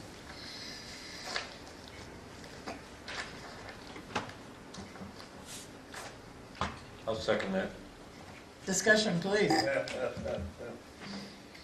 The silence. Is somebody I just feel that suggesting whatever for a we- lesser amount? If we go for 50,000, they're just gonna go at town meeting and boost it up again. At least it generates a discussion at town meeting. I just put them on notice that next year, in my opinion, if we get alternate recreation coming in for a request, I'd be taking it off of theirs.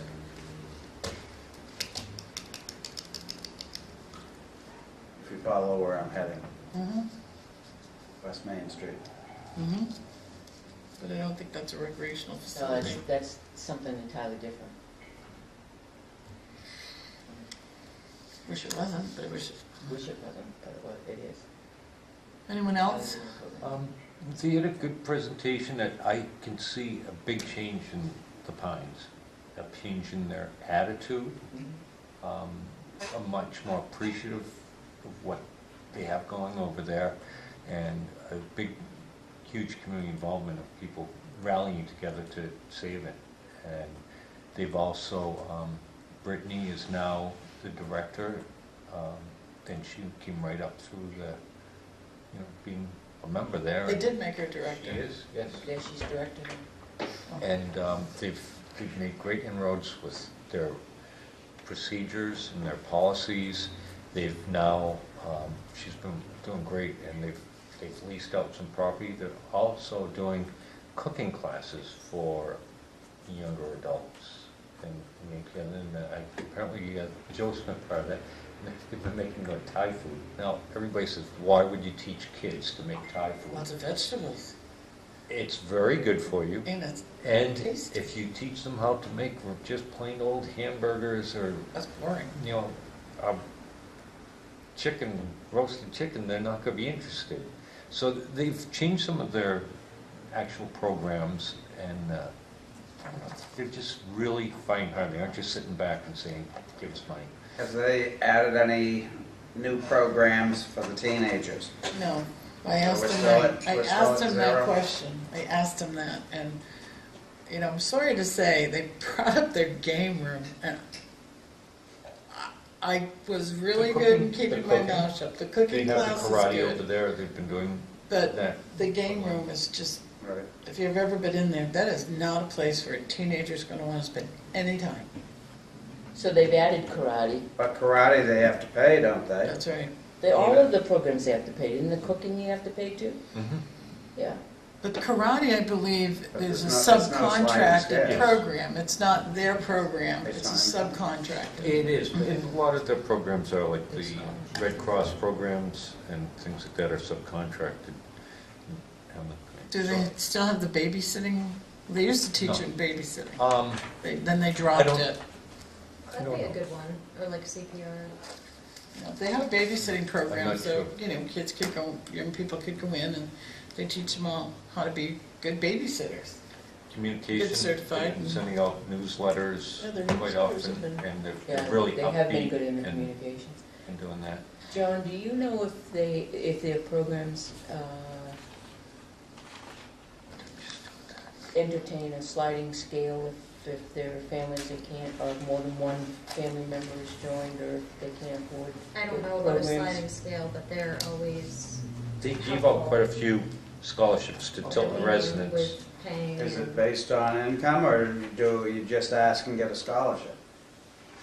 They're this- reviewed and given out as per need. The green card. Didn't know that for sure. Well, it does give me optimism that they were smart enough to make Brittany director. Okay, It might be a step in the right direction. Motion to table? good. They did do a good breakdown. Yeah, I was trying to move us along. Did you Um, have a motion on the table? They've gotten some, in 2017, with help from Brittany, they've gotten, and the rest of the board, they've got $2,500 from the WLNH Children's Auction Youth Program Assistance Fund. They got that. They got $2,500 from the Agnes M. Lindsay Trust. They were awarded that. It's a new one. They got $5,000 from the New Hampshire Charitable Fund. It says found on here. But that's a nice found. And they were awarded that. Any grants? And they also have been going, they're working on getting $2,000 from the Speedway charities, which they're expecting to get. So this is different. This is different. That's We exciting. always said, Same why are you grants going all the after- time. yeah, Same well, there aren't local, any out there. local, yeah. and So if we're getting new grants, why is the budget staying flat instead of going down?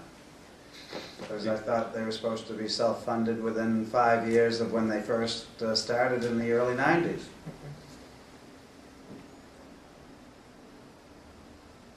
You say no. I say no, that was never the case. That's an urban legend.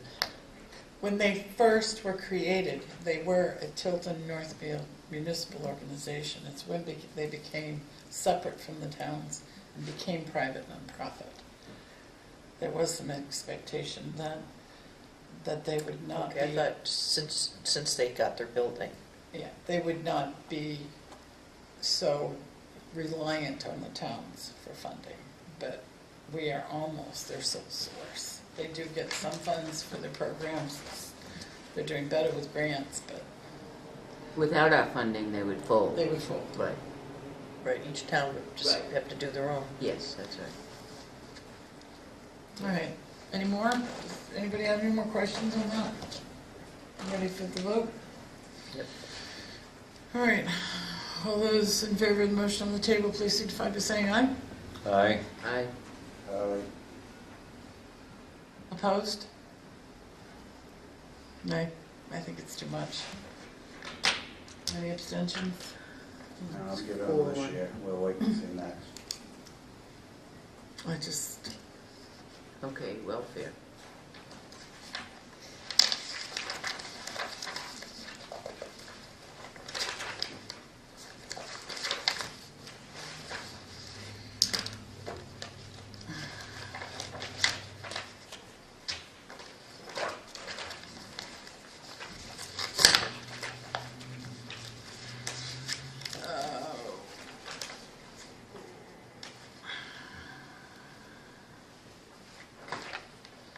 $5,600 was the increase proposed. At one point, wasn't this at a $50,000? It was. And we reduced it, and reduced it, Yep, and we have not overspent it. that's correct. And do we know what's left in that budget? You will overspend this year. Right, but we've had lightning bolts that we've not had in the past. Mhm. We've had some very unusual illnesses, Mm-hmm. and I think there were at least 3, if not 4. Well, we've not had that in the past. That's right. So do we fund for the lightning bolt? Mm-hmm. That's the question. Yeah, the average expense over 3 years Post-funding. there was under $20,000. 19,765 from 2013 to 16, that's, so we're post-funding for lightning bolt.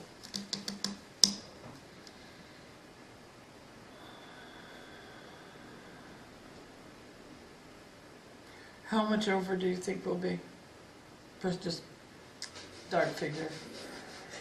I Get that crystal ball. really out, haven't, Tim. Well, I would We're think, at 99.5% right now. right, we're 29,835 as of today. So we've been averaging, just depends So what you're probably comes, what looking she at- approves and what comes in. I No, mean, I have Do no we way of know how knowing. much longer these particular clients will be? some have dropped No, off. and she doesn't, she does not share her pipeline, of what's out there, because sometimes, there's no activity that comes from something, Right. or, something drops off. I make a motion, we approve 35.6.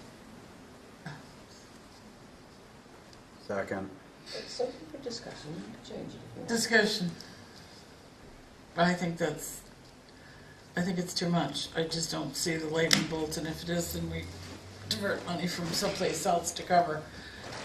I mean, talking in this budget, I was concerned about winter storms and overtime and whatnot, and I was told we don't budget for the lightning bolt, but here we're budgeting for the lightning bolt. Well, we have the opportunity at town meeting to make an adjustment. I think that To the that selectmen overtime. have to be responsible in our budgeting, and we shouldn't have to make adjustments at town meeting since something extraordinary happens. Lightning bolts.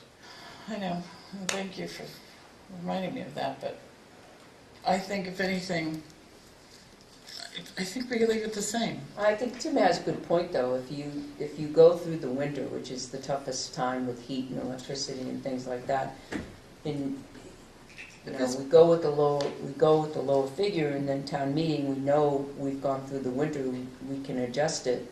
This Because we're budget gonna went know it. through the winter. It went through last winter, I know, but January, December, and February, March. We But can not always, at the higher rate. she did say that we have a couple right now on, didn't she say that on the list that, but in, And ours is potential- supposed to be particularly temporary, with med, not permanent. it's not permanent, there Oh, are some things that are We coming had up. every month, same, 10 and 12 months. John, go ahead. and couldn't we also level fund this and then go and at town meeting, if we see that a bunch of things came That's what on, Tim was just saying, and that's what I and just then agreed raise with. it? And I'd then I'd raise- rather come in and That's what I lower just it. said. Oh, I thought Because you you were look saying- better to lower it No, I than thought you raise it. said lower it at town meeting. I would lower it, I wouldn't No. raise it. You That's meant what I to raise it understood, at I'm town sorry. I was meeting. I did thinking too. like I 25,000 I heard the same now, thing. and then, that's what I was thinking, that you could have it lower.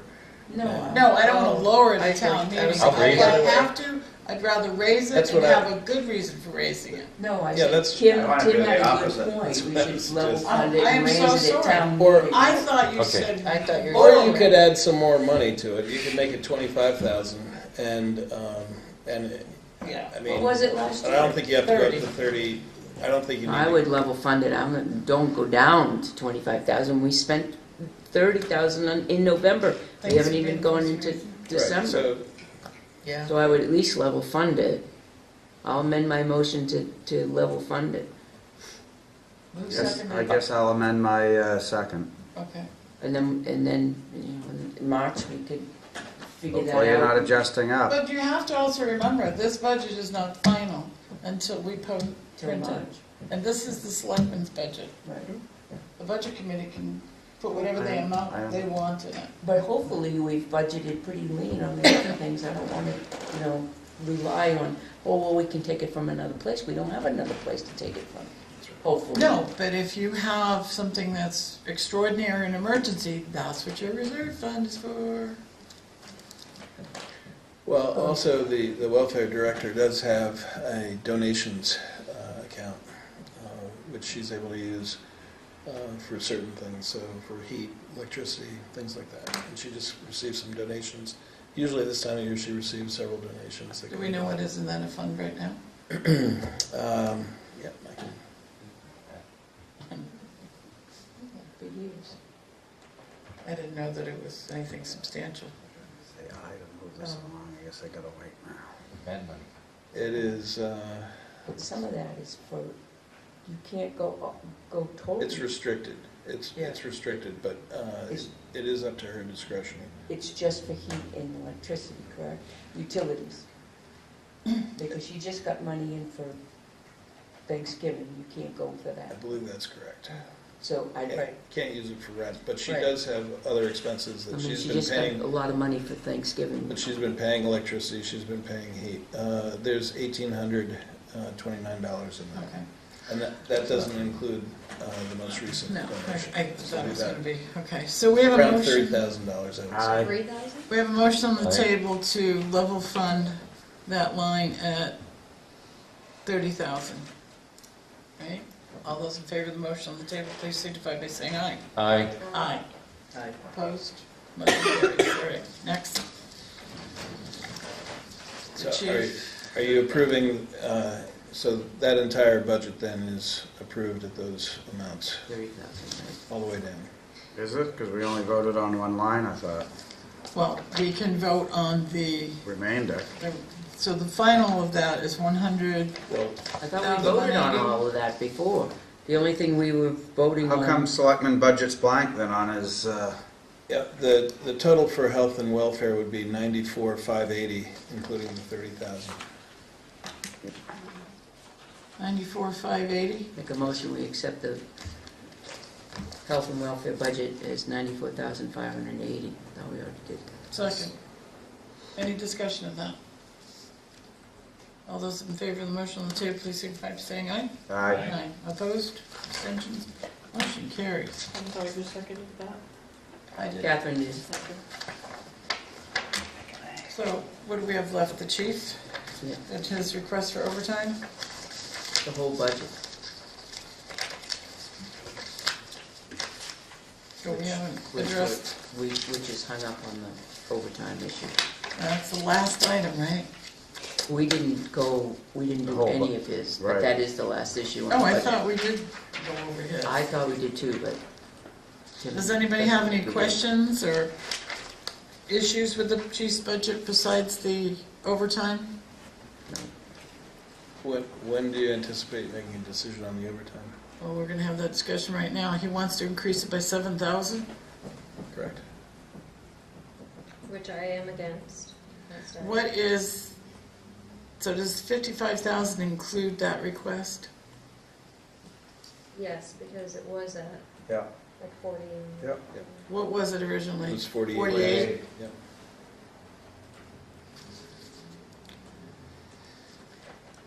Okay. People, Make a Yeah. motion, we approve the police department budget for $2,106,348 minus 7,000. Second. I'm like,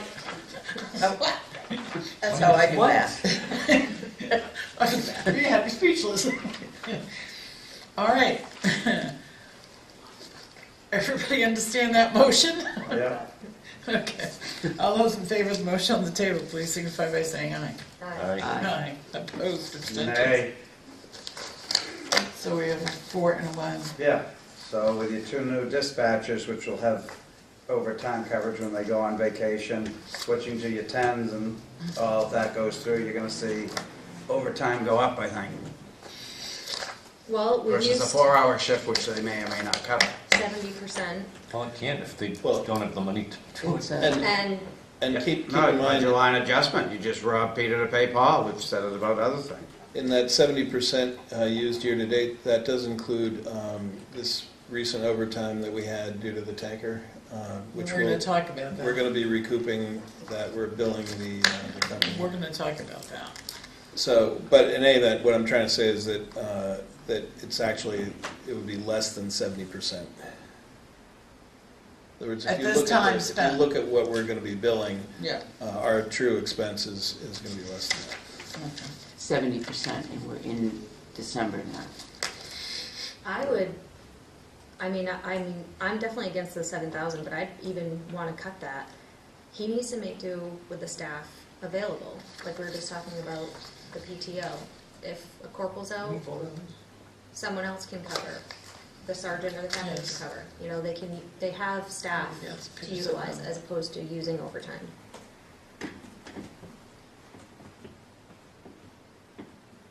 We voted on the total budget minus 7,000, not on the separate line. It kind of deprived us of that conversation a bit, I think, but that's okay. Unless you want to read, is there something you want, I mean, we can re-vote too, so if you have a comment or something you want to say, or, I thought we just voted on the police department budget. we did. Minus You know, this. But Ashley's Oh. saying she'd like to, Overtime is Except for that line. included, we minused the 7,000 from that the the bottom chief wanted to line. increase the overtime. That was the motion. so are we reconsidering the vote of the police department budget? Is that what we're doing? Ashley has made a suggestion that she would Money. like to make it, his overtime budget even less. Because they've spent 70%, and we're going into the month of December. Well, it's actually about a $10,000 expense, because that 7,000 of overtime, we've got 30% of New Hampshire retirement and so on and so forth. I can give you the actual figure. But if we've only spent 70% of the existing overtime budget now, and the existing overtime budget was 48,000, Yes. and we've spent only 70% of that, Ashley is saying, why don't we decrease the 48,000 if we've only spent 70% of that? I have to say, I don't know, I'd be hard pressed to do that. With these new dispatchers, somebody calls out, they have to fill the shift. Well, their That average, county is not gonna cover. their average has been 50,582 from 2013 through 2016. But isn't that kind of covered through the? We minus the employee minus that just employee. left. That amount. I think I'd rather see. I thought that was all accounted for in that. In the total budget, that's already been taken out. If we minused out the cost of the 2 new dispatchers, and I know I've asked you this a million times, but this is a whole new budget, what would the percentage of increase in his budget be? I can figure it out for you. The budget we just voted on. She pointed to me, so it's headed my way. Let's see.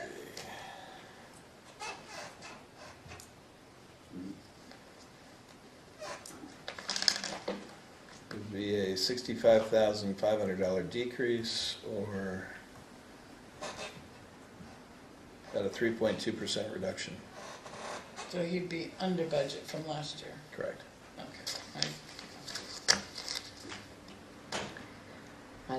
I personally think we should just leave it at that, because I think it would be fine. Question. Since they can only carry so many hours, is December traditionally a higher month of PTO for the PD, which would then trigger more OT? Granted, it shouldn't be 30% of the overtime line, I would hope, but... I think there's some truth to that. They also have comp time that they have to work off. There's not a lot of comp time in there, though. Not a great deal, but if you look in the payroll book, you'll see the accrued pay time off, and there's several that have pretty high. Some of that is carried over. A lot Some of of those. Right, they well, can we- carry over more Well, now. Of course, we don't know what they're planning on carrying over and what they're planning on using, so it makes it challenging. But otherwise, it's usually a pretty active month for them.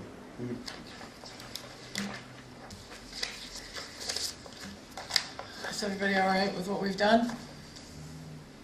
Where is it? So I can give you a revised figure, but what is the decision on overtime then? The original amount. No, we 48. took the 7,000 48, out. Yeah, Okay, so the I couldn't gather enough to join me. the total for the police department then, factoring out the 7,000 of overtime plus retirement, taxes, that sort of thing, it would be $2,097,186. 2097186. That's correct. Give or take $1 for rounding, because when I plug these in, it's going to be a little rounding here or there, which is the same with all these. So what's our total operating budget? The total then is $5,089,190. 5089, I'm sorry. 190. 190. 5089190. And that's not including the sewer pass-through, but that's a reduction of 0.9%. And if our revenues hold, that would mean a 17-cent increase in the town portion of the tax rate, or 2.34%. Not including any warrant articles. No, actually, that does include the Well, the usual reserve warrant funds, but- articles. Yeah. I mean, if we have any, I don't think we Plus, had the- that. well, Unless I we're did looking for more include, engineering if you fund. look on the front cover, you'll see I included the request from the Conservation Commission to put $2,000 in for milfoil.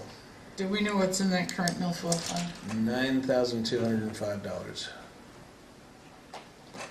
And I believe they want us to put another 2,000.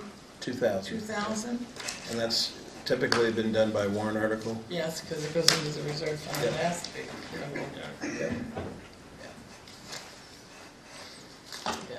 Yep.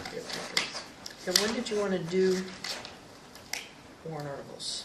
I can tell you what's going on. Next week. Oh. John, does anybody want to hear what's going on with Milfoil besides me? It's in your packet too, Catherine. It's in your packet. It's a very That's only half the number. Before you move on, may I just ask, do you need to re-vote on the total for the PD? Or you're fine with No, that? I thought we did. Okay. Right, but you took out the, You took out 10,000 instead of 7. Well, it took Yeah. out the other portions, yeah. yeah, Mhm. so that's just what, Medicare, Right, Social because, Security, and because your motion retirement? actually said less $7,000. So we need to vote on the actual amount. I'd vote on the total, Yeah, the new total. $2,097,186. I'll make a motion that we reconsider the PD budget after calculating the miscellaneous numbers on the overtime taken out for $2,097,186. Second. Any more discussion? Motion on the table. All right, hearing none, all those in favor of the motion on the table, please signify by saying aye. Aye. Opposition? Abstention? I want to go back to milfoil. Okay, motion carries. Milfoil. Okay, so we've had in the last year, perhaps a little bit longer, they formed a whole lake committee that incorporates, before, different parts of the lakes had little neighborhood committees, this cove committee and that cove and that. So they finally got together and formed a committee to overview the water quality of all of the lake. Winnisquam and all the way up through, up into Laconia and that. It's held the same. They had an excellent presentation. They're all registering as a 501c3. They've gotten a lot of assistance from the state and doing really good research on this.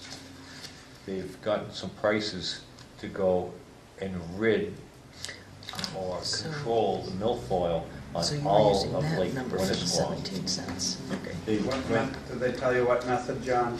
They're going to use a couple different understand. methods. In some areas, and their DES has been out and surveyed the whole lake. There's a section up by Laconia they have to 17 cents. do some more of. And Okay. some areas, or most areas, are going to be hand weeding and cutting, so they have to pay divers to go down there and remove this stuff. And this is all professionally done, not a bunch of people's rapes, Thank God. which causes actually more milfoil. It's incorrectly done. And there's other areas that they would be treating with a aquatic weed killer that's approved by DES and all that. So they let us know ahead of time that they will be bringing, that they have surveyed areas all through Tilton as for how much milfoil we have within our boundaries. And the areas. Including Silver Lake? No. This is the Winnisquam watershed, not Silver Lake Well, but he said Association. within Tilton's boundaries. Well, on It is Winnisquam, all on to- Winnisquam. just Winnisquam on that. We've also talked to them, and they are going to be coming up with some prices to do that, and they're expecting between, I think it was between $2,000 and $3,000 to do that. We've also asked them to go a little bit further up the brook by Jay's Marina to check in there, because it could just be washing down through there, through the back of Gearson's and, going through. So, having seen this, it's been a while, a few years, since anybody's taken a real good active role in ridding or controlling milfoil. And they're also willing to monitor and start a whole program to keep this under control. So I'm for making sure that we keep this funded, because if it gets too out of hand, you can't go back. Come to Silver Lake. And exactly, and that is what also needs to be done, and that's why I think. Has their association Forward spending money, contacted you at all, looking for? get the door. Milfoil? So to Yeah, I Never know. again. Okay. Yeah, they talked about getting a boat. They have And a pontoon boat with a vacuum system, it's just, I don't know if they have people to run it. Yeah, and I think this is great because they're also raising money, getting grants and stuff to try and cover for the lake. And it gives us a good model on the control of the milfoil and having the extra money in there that we could possibly hire somebody to do Silver Lake and get the same crew. It's finally taking off, and I think to keep this funded and to keep the money in there, because Silver Lake, I went out there and it's Horrible. it's horrible. You can't swim in a lot of areas because you would get Fun in the river down by Vicky's. That's awful. so. So even though there seems to be quite a bit of money, I mean, more than enough to pay for this, More than enough to pay for this. you are wanting to put more money, the Conservation Commission, to start putting more money into it in hopes that somebody else will take on Silver Lake? We're hoping to get that as a good model and see how they're doing so we can use money to go and start To be applying proactive. towards Silver Okay. Lake. These guys are doing a lot of effort on the research and what works and what doesn't work. So we've got 9,000, you said, in the, Yeah, 9205. and when was the last time we spent any money out of that line? Okay. We haven't for, I believe it's 3 years. 3 years. Yeah. Well, that's why I question At adding least. more money if we're asking, if they're asking for 2 and we have 9, let's do that and wait a year and.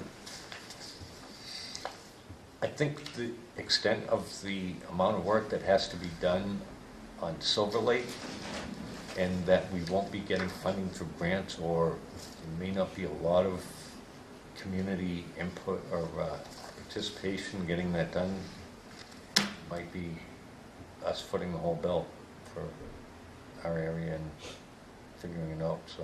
Well, the problem with Sorry, Silver for Lake, Silver if you do Silver our Lake. area or not the Belmont area, it doesn't matter. The other thing is, if Winnipesaukee and Winnisquam aren't cleaned up, it doesn't matter, it ends up in Silver. Well, the problem is, and I talked to, he's gone now, the fellow that used to run the hydroponic milfoil down at the state.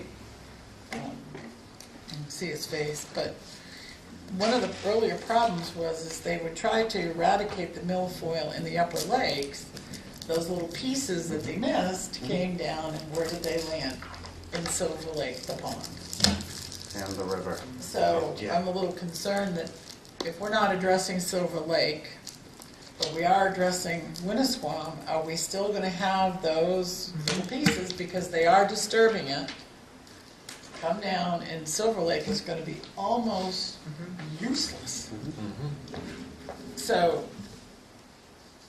I don't know, if we're not attacking both at the same time, I'm glad the Conservation Commission is concerned about Silver Lake. But Well, should we fire a question over to Belmont and say, would you guys want to entertain trying to do some work on milfoil on Silver Lake between the two towns?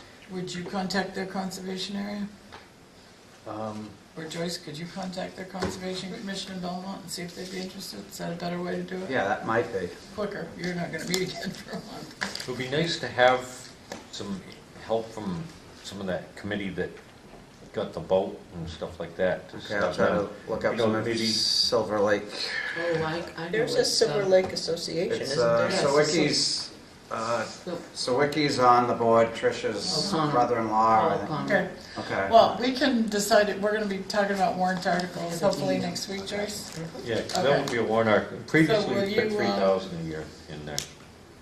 Will you, No, usually we put in 1,500, don't we? It had been 1,500, yeah, in the past. but the Conservation Commission is asking for 2, so. I thought we were funding at 3,000. Silver Lake Association.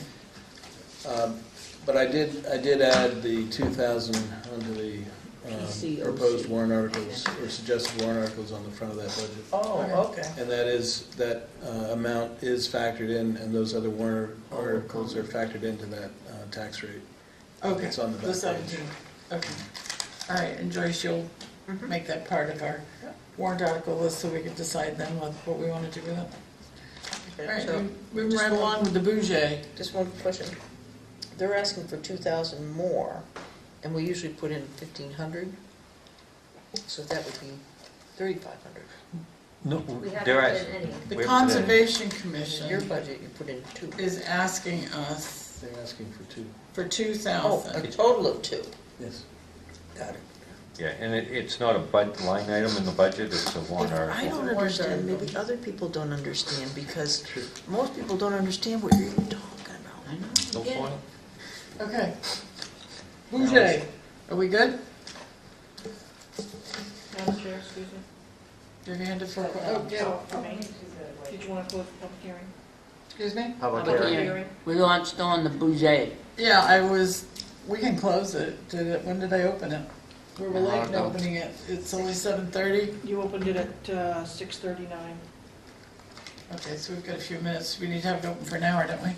We usually do. But thank you for the reminder. Did you have any questions, Julia? for- I was telling you that. Oh, thank you.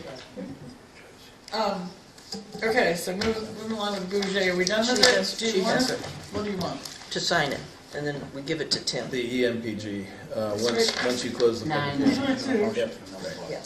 Do you feel we need to vote on the total department budget of 5089190, or are you good with what we've done so far? No, I think what you've done is fine. There's going to be a plus or minus $1 here and there, Okay. so if you want to take one last final vote when those are all done, that'd be fine. Does everybody feel comfortable if, when Tim is done with that, that we send it on as a draft to the budget committee so they can see what we're They're done. pretty well? Yep, we did it the last As time. long as it We'll says keep- draft and they know that we could change our minds. Yep. Yep. Is everybody We good? get health insurance Good. numbers. Good. No, the 15th is the deadline, but I've been speaking to quite a few employees. So far, nobody's making any changes. So that nobody makes any changes, they don't have to contact you. Everybody does have to contact me because they have to fill out that one form, because their deductions will change. And also, the people with the FSAs, they have to give us a new amount. Or if people want to, start doing an FSA, I would need that. How's that been going? Good participation? Yes, we have what? I sent you a thing, we've got what, Yeah, 9 well- employees? I think there's a little more than that. I think there's 11. They're doing it. About $8,000, almost $8,000. I need to fill Exposure. out one of those forms? Hmm? I need to fill out one of those forms? Yes, because you have to tell me what you're doing. And then they can still change in February. Yes, yeah, you have to tell me By that, extenuating circumstances. right, yes. And, no, on the form too, tells me what you don't want also. Okay. Tells you what you do want and what you don't want, because we have to show that By we've the offered 15th, everything. right? 15. Okay, moving right Did you get my along. email, but I better open that envelope. We're good with the budget and Thank you. thank you, Tim. Thank you for staying, being so patient with us. Appreciate you signing the I put a EMPG sticker grant on this. so I can get it out Did tomorrow. the sticker say open before you immediately, or go. it just said important, open? I know that this is very sensitive as far as Time-sensitive who signs, where material. signs. Yes. And it's worked for the PD. Tim, do we need a motion for that? To sign, no. There was a motion We already for made your it. minutes. It's in, It was a few weeks ago, didn't you make it? Right. It was in your finance report. it was in my finance report, the recommended motion. Yeah, they keep it, and it's all in your folders, I'm You sure. did make a motion and We voted did. on it? Yeah, it was a Okay. while ago. Oh, you did? Oh, We did. So we have room for 3 on each page. John, We're the I think the 3 sub-recipient. ladies should sign since there's only 3 lines. I didn't spend anything.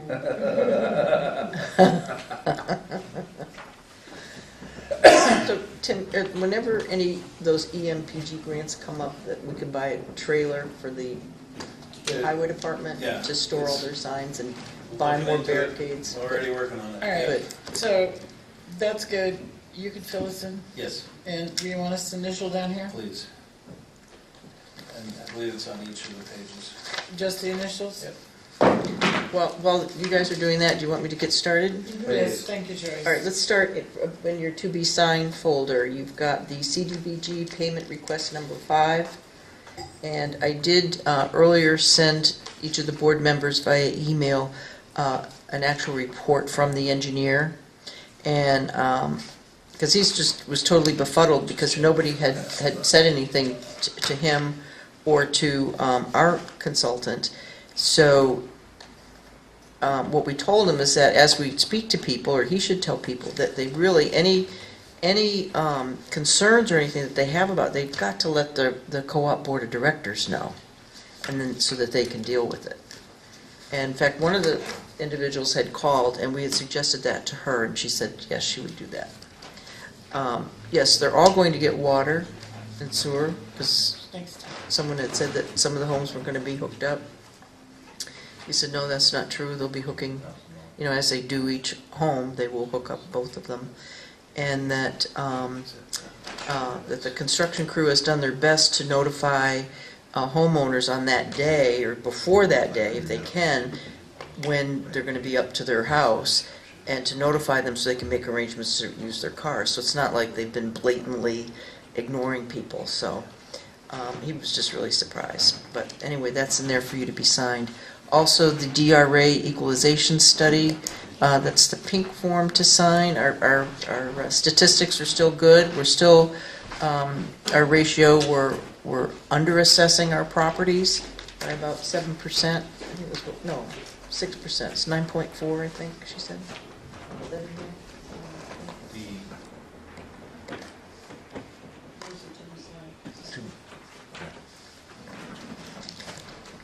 I'm sorry, because we use the weighted mean. Now, where did this start? I remember that.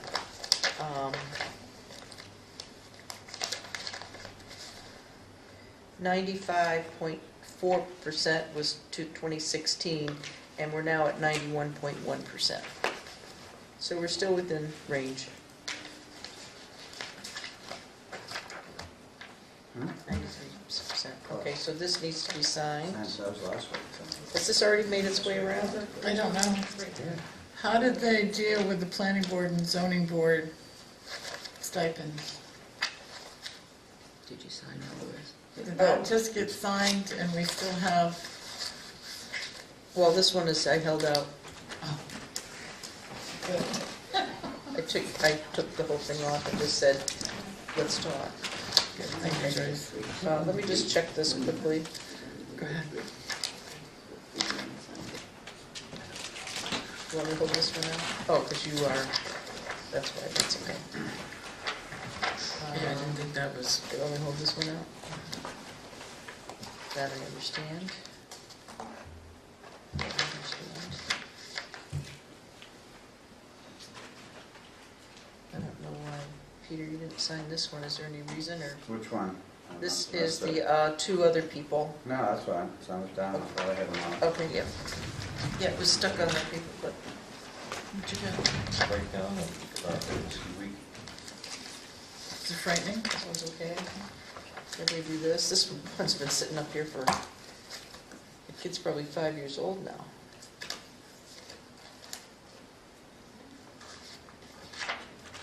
And this week the breakdown of what the cost to throw away, the weight of the TV and electronics. Okay, this is all set. 6,683. 6,000 pounds of TV Well, mine was sets, on the upper That's end and I all can't set? write small, so I'm hitting the Wow. lines. 3 times of TVs. That's all set? Wow. Most of those lines, I think, are two That's all sets. set, okay. But you know, there was a while that I was Yeah. hauling We're all set with this. TVs out of the Joe Wilson. Yeah, all set with it? Oh, no, just, yeah, with the side, except for Lockbear. these ones that I've kept out, and I'll get to those on They've the been there for a while. agenda. Yeah, the rest are all okay. Down by power plant. Yeah. Okay, what I'm looking for is for town hall maintenance and repair items to do this year before year end is to get approval to just do the door to the land use office. Not putting up a wall or anything, just do the door, because no matter who uses that, if we should have a separate means of egress. So I called the contractor that had done our lovely wall, and he gave me a verbal estimate, and I told him I'd get back. I said, no, we're not gonna do a wall, just give me a ballpark on, to do a door with Night. Night, Julia, thank you for coming. with glass in it.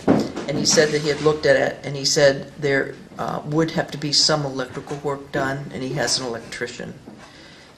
So the total cost, he said it would take him 2 days, because he would have to tape it and paint it and do all that, so it can't just be a one-day job of just putting in a door. So it would be not to exceed $1,700. So before I had him write me up a Where would you full put the door? quote. In the hallway? In the hallway, and Down in that corner? yeah, we'd look for where there had been a door before. So, is it gonna open into the room or out into the hallway? I would prefer that it open into the room, Yeah. because I know we have that problem with Cindy's. Open. Yeah. I think that would be a requirement to open into the room. Well, usually if you're escaping, you Mhm. want it to open out, that's why Mhm. I asked, so. But in this There's case, somebody. yeah, And- somebody's coming down the hall. And if I could be granted one wish from the town, is if Tim is more than happy to move in there, so it gives him more room, he can move all of his IT things, he just has more room to work. And eventually, when he talks about all his IT stuff and the camera stuff, which we'll probably do next week, we have made progress on putting together, plotting out a plan, but we're not ready yet to give it to the board. But he had mentioned before how he wants to eventually have all the cables for that going into that central part in that room. Yep, Okay, which would come out of his budget, not my budget. right, So he's willing to move, right. and But does he want to move? yes. He Yes, does, he yes. does not He's not seem to warned. want to leave the window.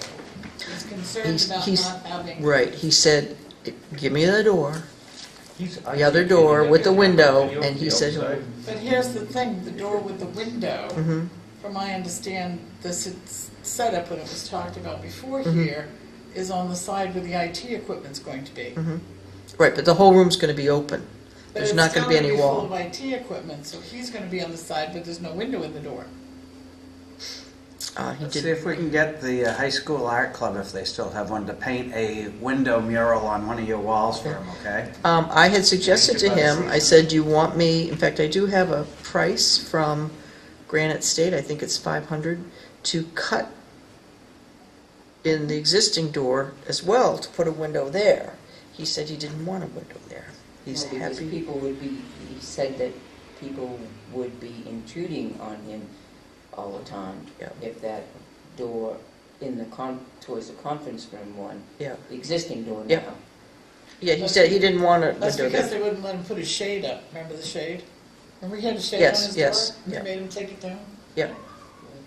Was that the Department of Labor? You have to understand that a lot of the work he does, It's intensive. yeah, and it's detailed, You won't be and when disrupted. you're doing formulas that are like go around this room, you can't be interrupted.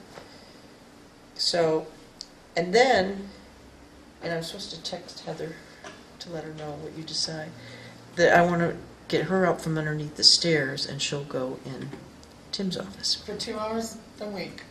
Well, when she's not there, we're welcome to use it. If I wanted to go in and sit and have lunch, or Kim wants to go have lunch and not be sitting in the middle of the meeting room there, everybody walking by, hey, what you got for lunch? They're welcome to go in there. There's two ways to get in and out. There's a window. It would work. It's a waste of space for 2 hours.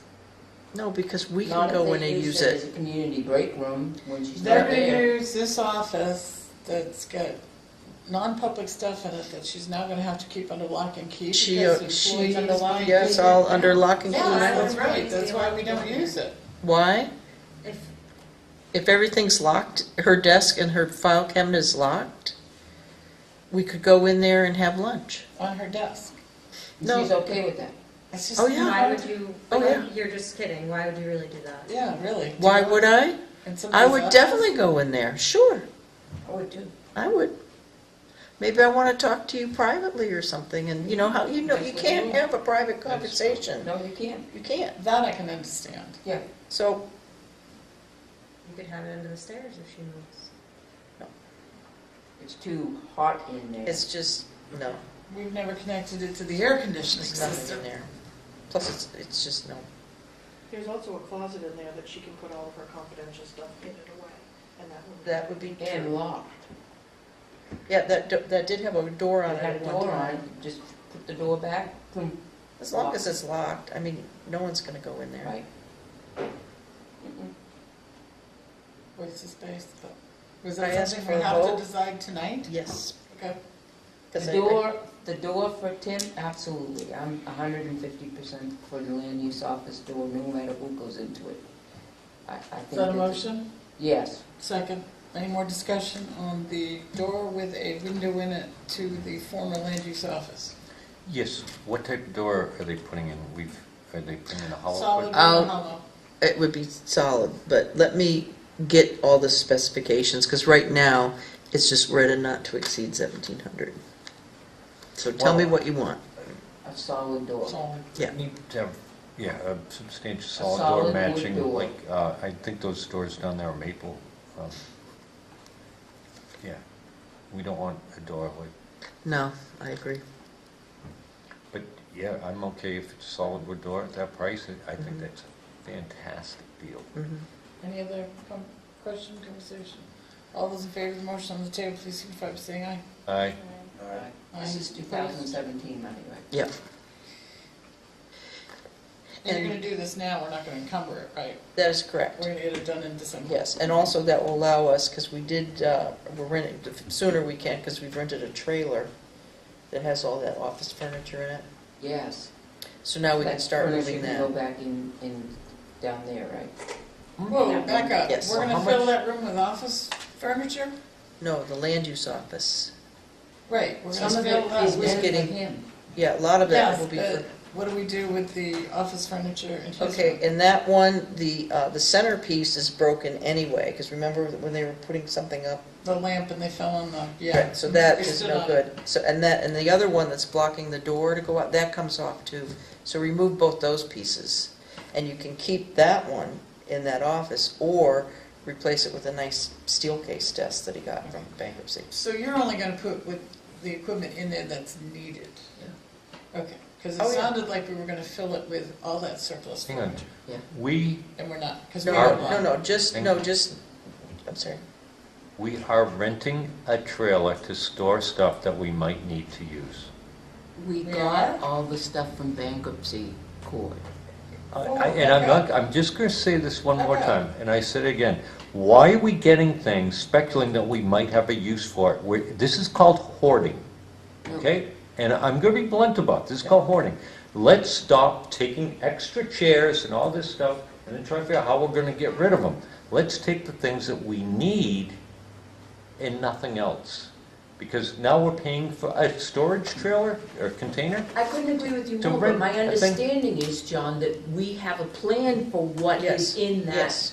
We And we have- can All of start, it? But they couldn't Have- do it because they didn't have a plan for the land use office in Tim's Okay, room. so you can guarantee me after this door goes on there, I that trailer understand. will go back, and we My- won't be renting it. No, no, we're, Not the door, not just the door. no, it's just temporary. The move from Tim's office to the land use office, and then the welfare going in there, and there's a couple of other bookcases and things, right? After that, yes. Yes. Dara No, was it's using just some temporary. petitions. Yeah, Right. Dari's using petitions. I I- want to keep a good eye on that. Oh, no, like, because, I'm, Some of this had to come with what we yeah, needed. how much that does we it didn't cost to need. rent the storage? It's $75 a month, did not include delivery, doesn't include pickup, and I got a month for free. You mean Or we it didn't have- includes. And We pickup. didn't have to pay for I didn't this. have to pay those, Oh. I'm sorry. Jesus. They waived, doesn't include, they waived it. They waived Okay. it. The delivery. I was gonna say, okay, how much does that all add up to? And how many months are we anticipating using it? Probably till March. Until the highway garage can get their dumpsters back, so that, because we have a lot of stuff that can go. Right now, there's just nowhere to put anything. We gotta get rid of the old. So highway's using it too. We gotta throw the old. Right now, oh, I don't know if he has anything in it now or not, I don't know. No, it's for our stuff, It's just for town hall yes, stuff that we got that Yes. we're gonna use. yes. Can we move on from this, because we got Yes. a long ways to go? All right, the next thing, and then we can talk again about, moving or the use of Tim's old office. Yeah. Okay. All right, I did not get a chance to finish the policy regarding coverage at town hall. Regarding, Coverage at town. oh, Town okay, hall. but you will, Yes, it just, too many interruptions. thank you. Employee Christmas buffet, people are asking about that. So what, Gail and I, she looked at, Absolutely. Motion to do it. okay. Off-site. What? No. I have had more employees say that they would rather go someplace other than their place of business to have a Christmas event. No. So they can get a drink, you mean? No, really, they don't, What did I do with it? Here. it's more of a celebration if they can leave their place of work. Well, I mean, think go that- from their desk to, Then I think that they should feel free to do that after they have their meal with everyone at work here. Well, we do end up with so much left over. Well, that's the other thing. So this is what we're suggesting for the menu. Finger foods only. our employees don't come, there's a reason. JOBs? Well, no, they're You working get- for the town. Well, you're talking about the police department. Everybody else comes. Police came last year, Jesse came last year. As they can if they come. Couple. I'm just telling you what was said to me. I'm happy wherever I'm partying. Right, no, well, Well, it's this about is the experience, town. It too. gives us a chance. We're in the spirit, we decorate. It gives everybody else, the people that come enjoy. I come for Mingling the with people. company. I Right. like the ability Yeah. to sit and talk. So, with but them. we want to cut back on the menu. Yeah. On the amount. So what we want, just make it finger food. We don't need a fancy thing. So we'd like, they like the lobster rolls, the mac and cheese, stuffed mushrooms, the raspberry cookies. No punch, just have coffee and we have water and. Can we have Kettlehead make us lettuce cups? I'm not even gonna ask, just don't ask. Oh, no, it's fabulous. It's just fabulous. It's just a bunch of vegetables. Everybody loves Amazing. the Good. scallops Amazing. Would you and love shrimp cocktail and then to some take them off meatballs. the roof? That's it. Don't forget the ham wings. Meatballs, we can't get meatballs from the same place we got meatballs Hard from. cider. We'll find meatballs. Okay. I don't really care where we go or what we do, but I really think it's very, very important that we have a festivity for the employees at Christmas. I think it's special. So when you say we want to shorten that, is that town hall staff or public highway? How many people did you talk to about that? Or did you and We Gail didn't just have come the up with public that? works highway crew we have now, did we? Last Christmas? Yeah. Oh, yeah. I think we have. Yeah, we do. The only one Yeah. that's different is Rob. I think if we had it off-site, I think a lot of people wouldn't go. I disagree. I think they'd say they're going home and just not show, or going there and not show Where up. are our choices off-site? Can put out a survey to say, It's too late to put out a survey because number one, Parks. off-site, you'd have We to have to find a rent it. place off-site that's not busy because most police places off-site are kind of booked during the December month. And we should have gone a month ago if we wanted to go off-site. I'd vote for O's. Well, Just kidding. the- Kettlehead. I don't. Maybe we can rent the Pines. We work right up until the last minute. Yeah, I think, And by having it here, it gives us an opportunity to get things set up nice. but I'm just asking a polite question, and I'm not being negative about this at all. Are they okay? You check with the majority, kind of a random survey of people, and No. they would like to have it here? No, we have not approached anybody to say, hey, would you like to have the Christmas party? Why don't we have it here this year? We're kind of late to be changing venues, and maybe have an opportunity, all of us, to, listen to employees that come and see if any of them offer. I would have rather done someplace else. Mhm. I think if we go to the extra mile and, we didn't have this last year. Also, but, I mean, if you if go, we could decorate and make it really Christmassy and Mhm. whatnot. Have Kettlehead deliver. If you go on, Hog wings. if you're gonna go off-site, then if you can do it in the evening, then can't you also bring in all the volunteers Hog wings. that are available? Now you're talking big bucks. Yeah, let's keep the holiday spirit good, and we don't have to spend a lot of money for it. Yeah, I think for now, let's People just wanna get home decorate with the heck families. out of it. I haven't heard anybody complain, and we've got it down pat. We know what people like to eat. But I don't know if, Down pat? Mm-hmm. You don't, that was pretty fun. oh, That was fun. I don't know about reducing it too much. the amount. We're not gonna do pizzas. No, we 4 don't need pizzas last pizzas. year was a waste of money and a waste of food. We don't need pizzas. We had way too many meatballs. Yeah. We don't need as much. We got an invoice from next door, and I don't think what they had delivered was worth what, we spent over $800 last year. Yeah, we can't But do that. aren't we can't do gonna that. go someplace else? I mean, I thought we spread it around. We do, but we. Oh, we do, all those, I didn't want to And name by the spreading places. Well, it that's around, okay. we determined As that we long as like we- this one particular place, and if Yeah. you want Kettlehead, we can investigate that. Oh, Yeah. I'm just saying, they're new But in finger town. food, I talked with a couple of people at the PD, and they would prefer finger food. We had way too much food last year. That we Finger don't food is need the fun. cake from the chief, we don't need, and we've asked Mrs. Pearson if she wouldn't mind doing the flan, like she did Oh, I last year. forgot that. Yeah, and if employees want to bring in things, like didn't Joe used to bring in Cookies. cookies and things? Yeah, We have remember last year we Christmas had the music, tables were you set here up last here? year Mhm. for it? We just, I think we had some, it wasn't like Blair. What is the And then they suggested left right date, the after. Friday?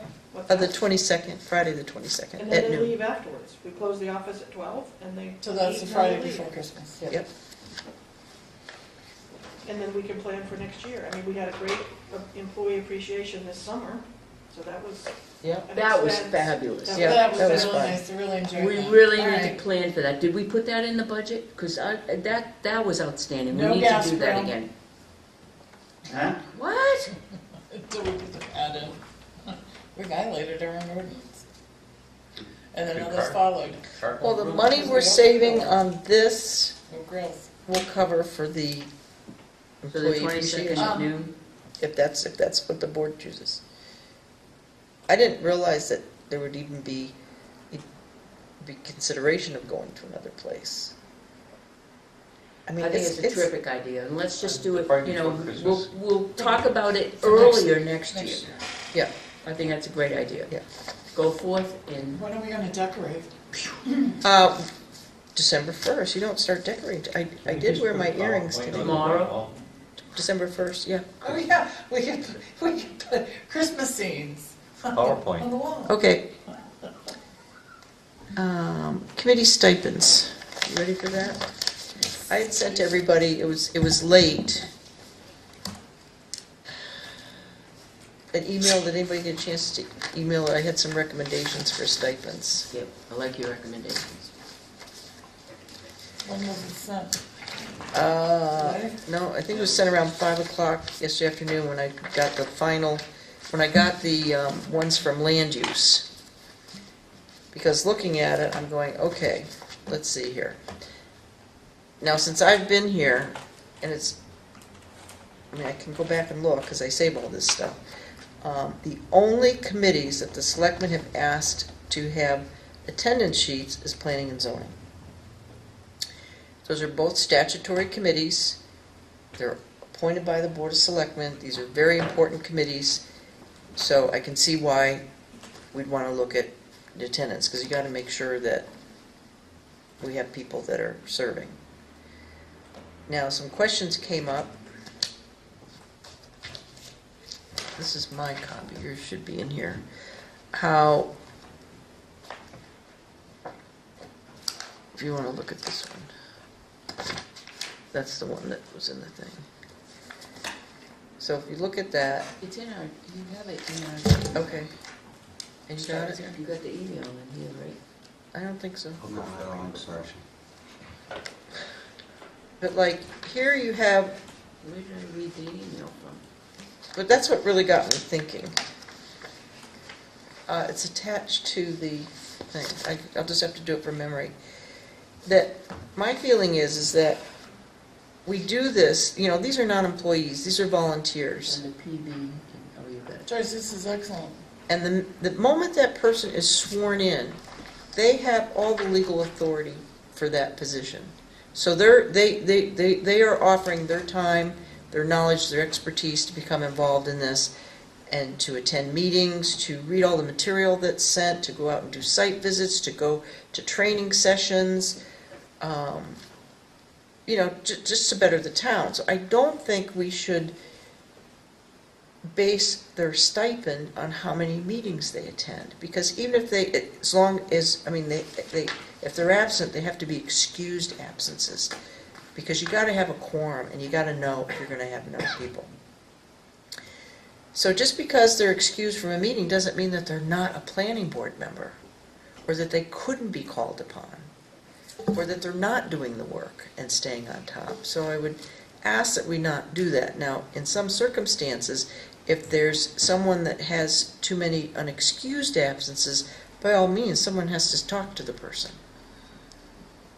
I mean, I don't want them to think that, you know, if they have to miss a meeting for a valid reason, that they're not going to get paid their stipend. But what you're suggesting is that we start with January. Yep. And we implement this policy, which I think is very well thought out. Thank you. Well, there's still And some... that we really, by the time we get to the question of stipend, it's already handled. Right. If somebody is unexcused absences, Yes. they're just saying, oh, you know, I'm going to get excused by that, but they don't attend meetings, and Yep. they don't let them know, Yep. they're going to be removed anyway. So Right. the issue is answered for us. Right. I think it's wonderful. And like some people, like, you know, take trustee of trust funds. Of course, they're statutory, but they may only meet once a year. I don't know what the law says, they have to meet once a year. So if they miss that meeting, they're not going to go, even though they've been working.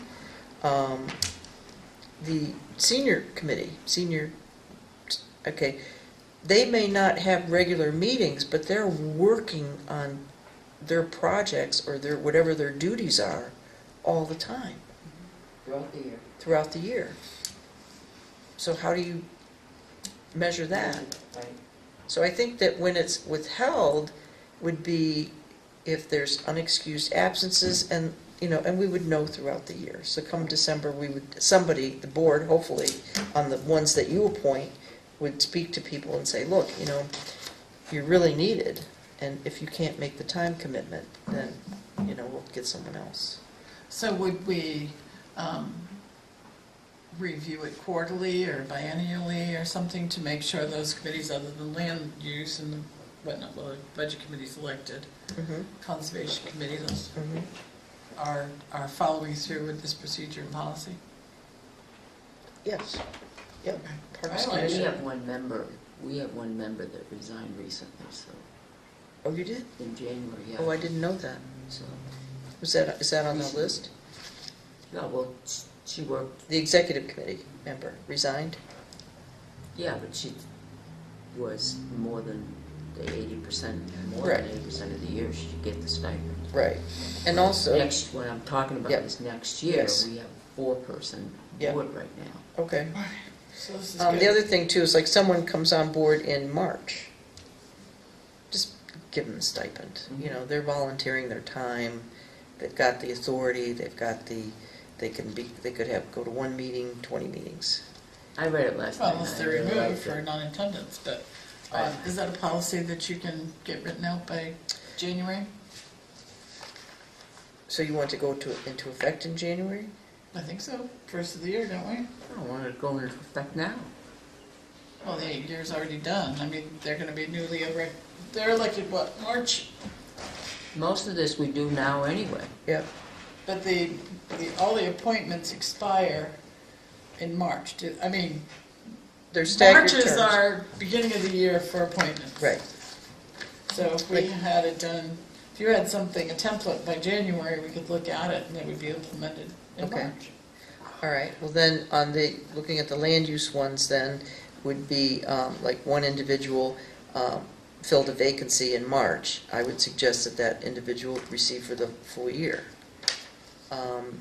Peter Fogg and Joe Jessman were both alternates, and at the time, Joe was a selectman, so he wouldn't be eligible, and Peter is a selectman, he's a selectman's ex officio alternate, so he wouldn't be eligible. So on that, for land use, it would be Jane, Eric, Juliet, Judy, Christine, and just end at Christine. Yeah, Deb Shepherd. and Deb Shepherd, that's right. And then on the zoning board, it would be Eric and Joe are alternates, and here's another good example. They only attend certain meetings, but they read all the material. They're fully up to speed that if they're called in, they could go. All of them have to be, Yep, even the alternates. yeah, the alternates. And then, of course, unfortunately, Stephen passed away, so that was in February. I'm checking on, I'm waiting to hear back from Cindy on Dominic. What do you want to do about that? Maybe we should acknowledge it. She, she looked up the court case when they tried to say my father was not a Yep. resident of town and he put his head in Yep. Guilford. And of course, he won that. But she didn't get the complete case. I don't know. I don't know if there were different circumstances with my father's Mhm. case. I don't know if the law has changed since then, because that was what, you say 80s? I don't know. I don't know. So I don't It have was an answer. 90s. Was it 90s? Yeah, I think I was here then. I don't know. I don't know what the answer is. But I do know that his case set some precedent. Mhm. But what was the precedent? I don't know. Local government center. Should we contact them? And if we do, just remind them of that case with my father where the town already had to Mhm. pay those attorney's fees? So we don't, although I don't want to frighten them. Yeah, I could do that. See what their opinion is. And also, I need to check with Cindy because I don't know, I was showing that his term expired in 2017, and I don't know. But then talking with Dari, I think that we did have him fill out the form, but it's not valid legally until the board, he's been sworn, it's been signed by the board and recorded by the town clerk. So I have a question mark So on that. what did she, oh, she wasn't here for you to ask. No. Okay. And then the other one, Anybody else? the second to the last one, I don't know from Dari if those were excused or unexcused. Okay. So is everybody all set with the land use and list that, let Joyce go further and investigate those others? And, how do you want us to approve the ones that you've suggested we approve? Something for us to sign or motion? You have the original. Did I give you the original? The one with the Just dot put, com? yeah, just put check marks next to them and sign it. Oh, did I attach Dari's email about the absences on that one? Do you want to That draw, was in the email. It do was you in want to the- draw lines through the ones with your red pen that we, Sure. that we are not approving? Yes, she's always let Dari know if she wasn't available, if she was unable to do it. So on that one, I would say, yes, that would be okay. And then when we start this new policy, they'd be more mindful of it. So this one, for now, I'm going to put a cross through it Yep, we're going to bring it up again. and to be determined. And then this one, because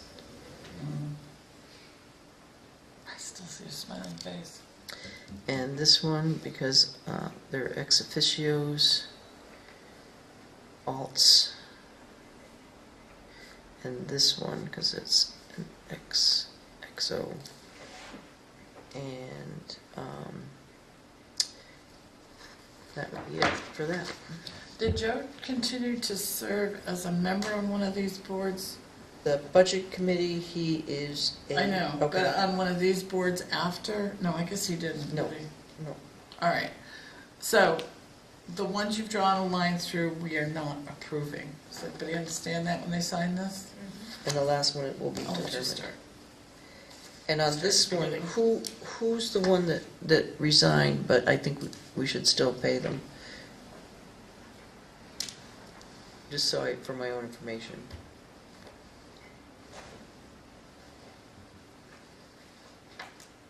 Jeez, I'm so delighted Joe Kenny is against Northern Pass. I can't. Yeah, wasn't that interesting, what he... And I his- did, I swear, his but I read an article. Fake But that's when news. he was campaigning, so who knows who wrote So it. this No. is signed, so this is all set then. Did you sign this? No, we need to. Yes, because all the other ones have been So signed. that's all set? I'll just double check with Catherine. I just didn't sign them until Okay. you did your magic. Oh, I wish I had magic. Oh, can I tell you a good thing that happened today?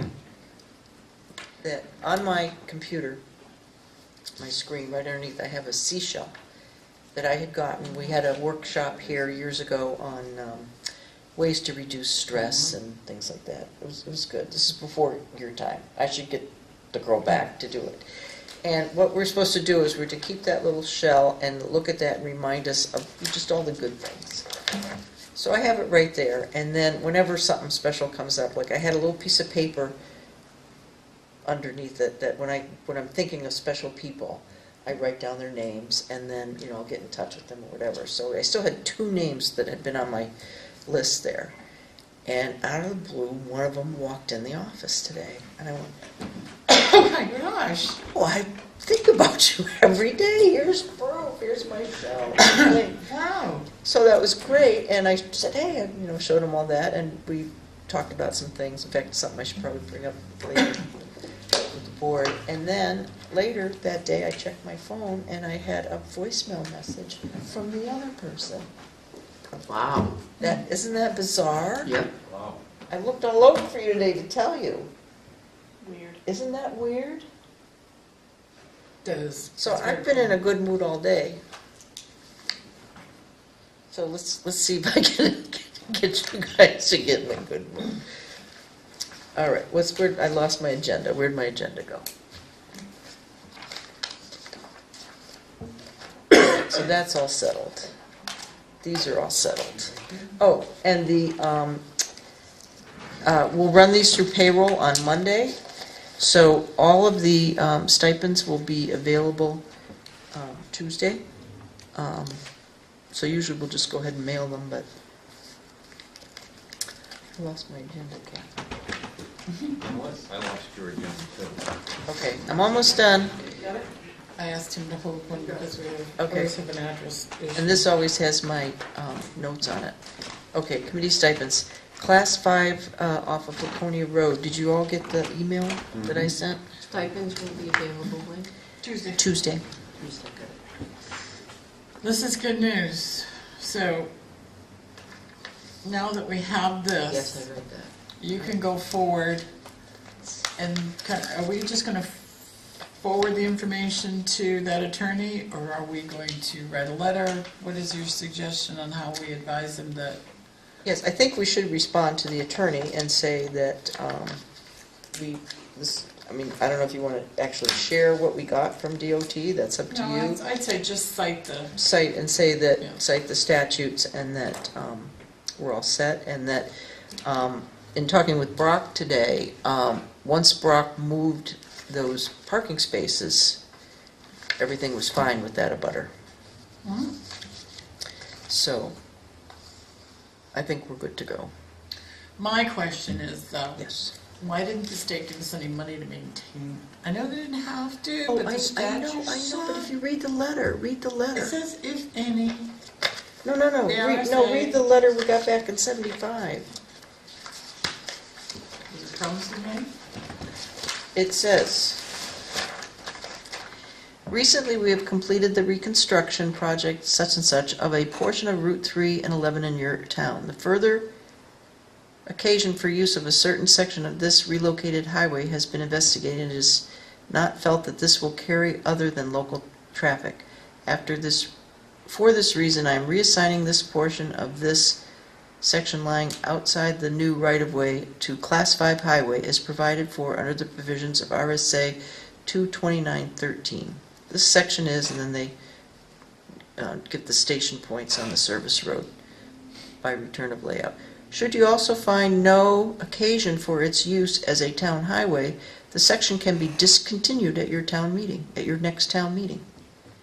It is not the intent of the state to contribute towards the maintenance of this section. However, if it is retained in your town highway system, the section will be added to your town road aid mileage, which will proportionally increase the yearly allotment of town road aid to your town.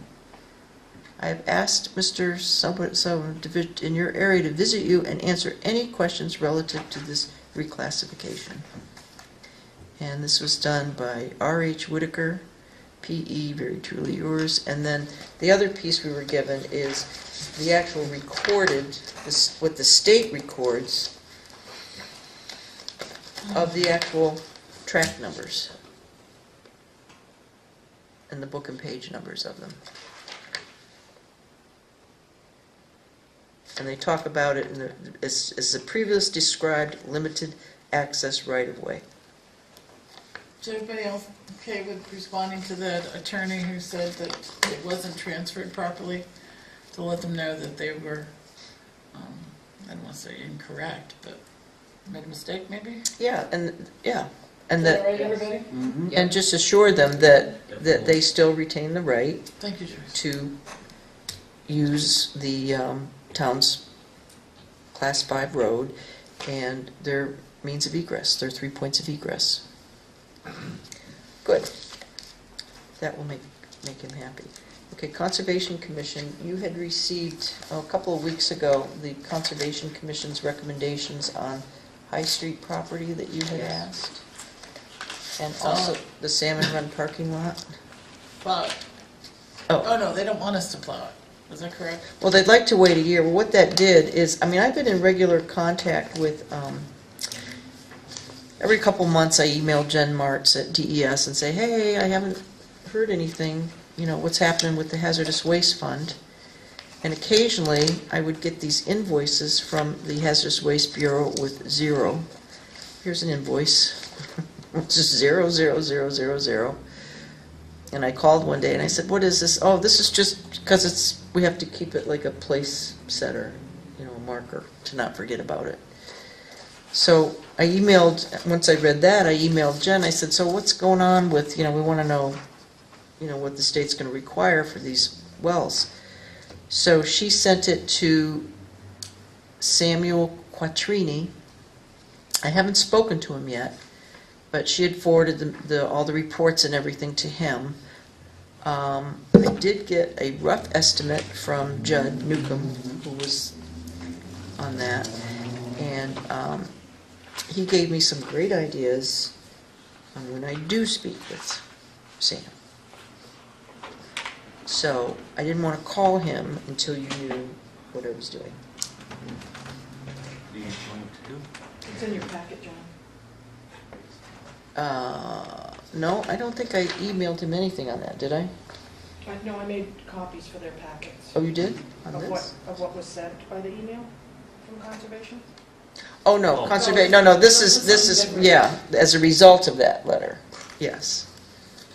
So if you read The answer to John's question is...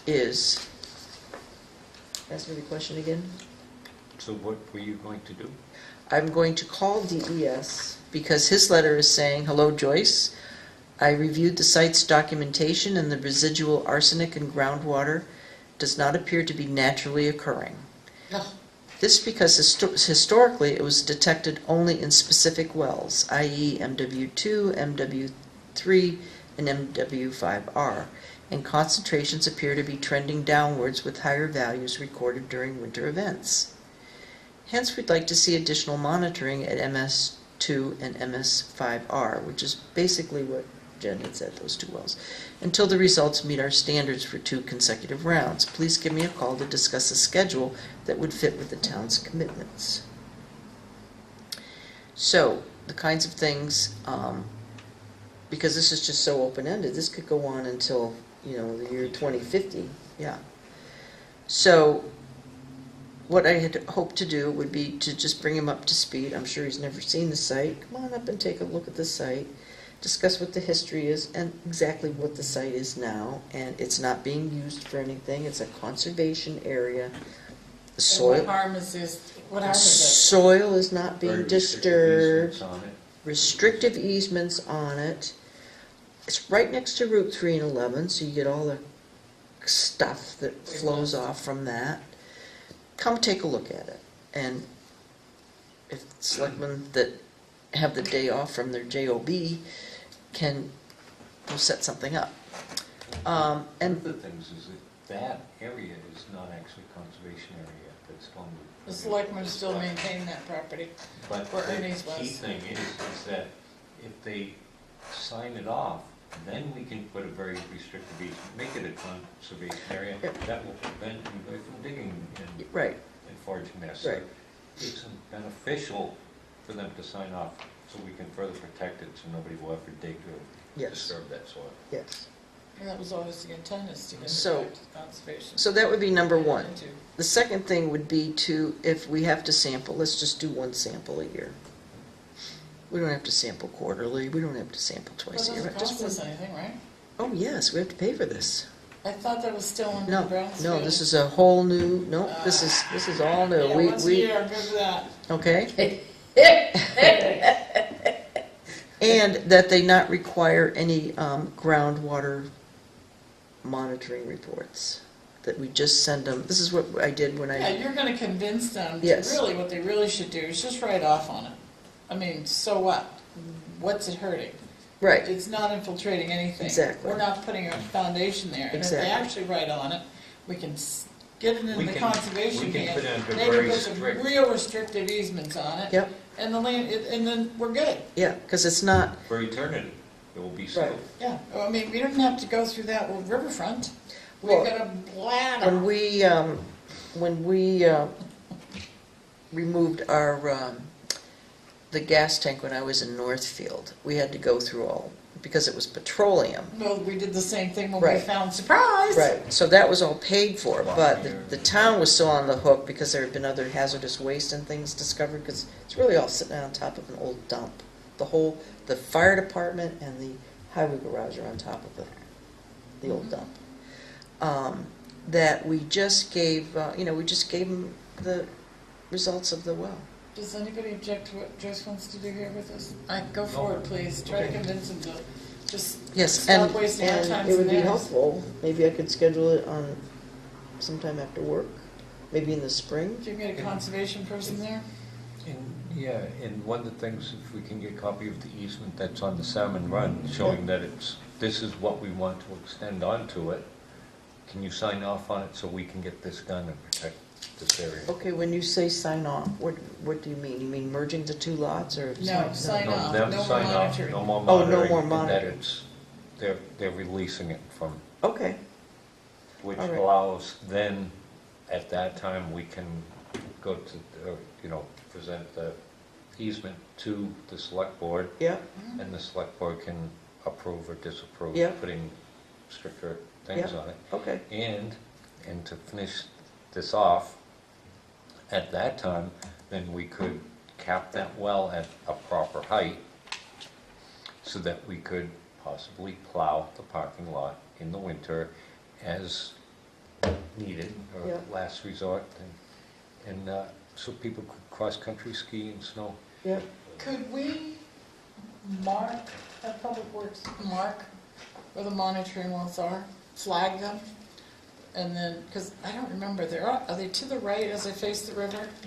There's They are, I think. In the parking In It's lot. either in the parking lot or the One's- garden abutting the parking lot. Yeah, one's in the parking lot, I don't know where the other one is. One's definitely in the But is it parking lot. right dead center, or is it towards the riverside, off center? I mean, is it in such a way that we could mark it? Yes, yes, Put a tire around it and a flag, so that they could actually plow around it? yep. I we think could. something much bigger than that would be appropriate to go in there, you know, whether a cement block right next to it.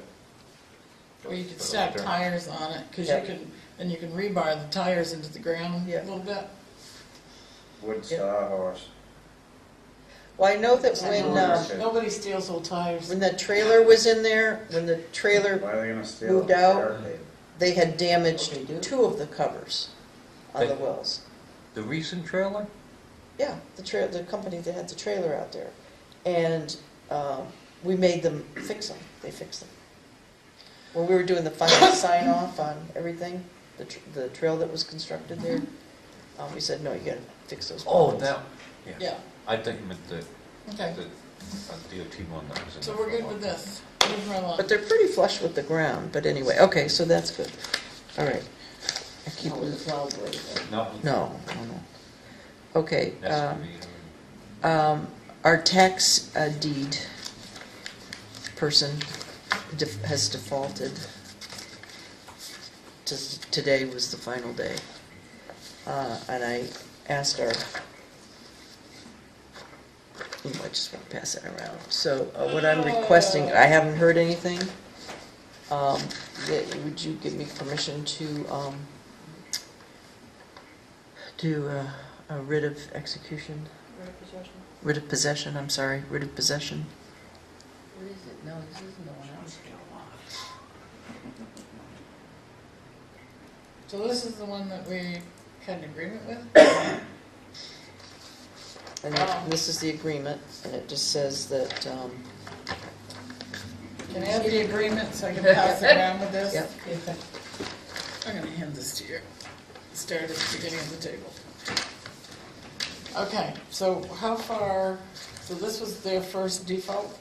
yes. Second, they have not. Yeah, they didn't make the one on the 15th, and they didn't make the one today, so we So gave they until today. defaulted, Did they call? No, and we've called, and I sent the police. what happened with the police? Did he actually speak to them? There's a note on that. Okay.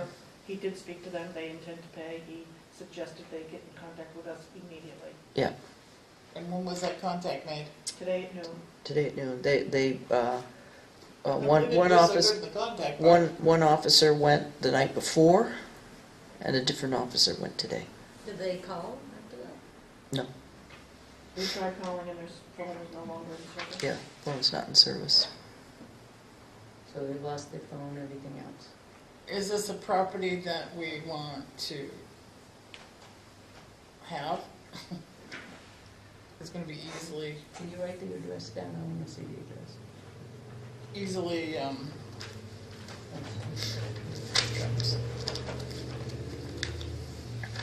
what was the condition of this?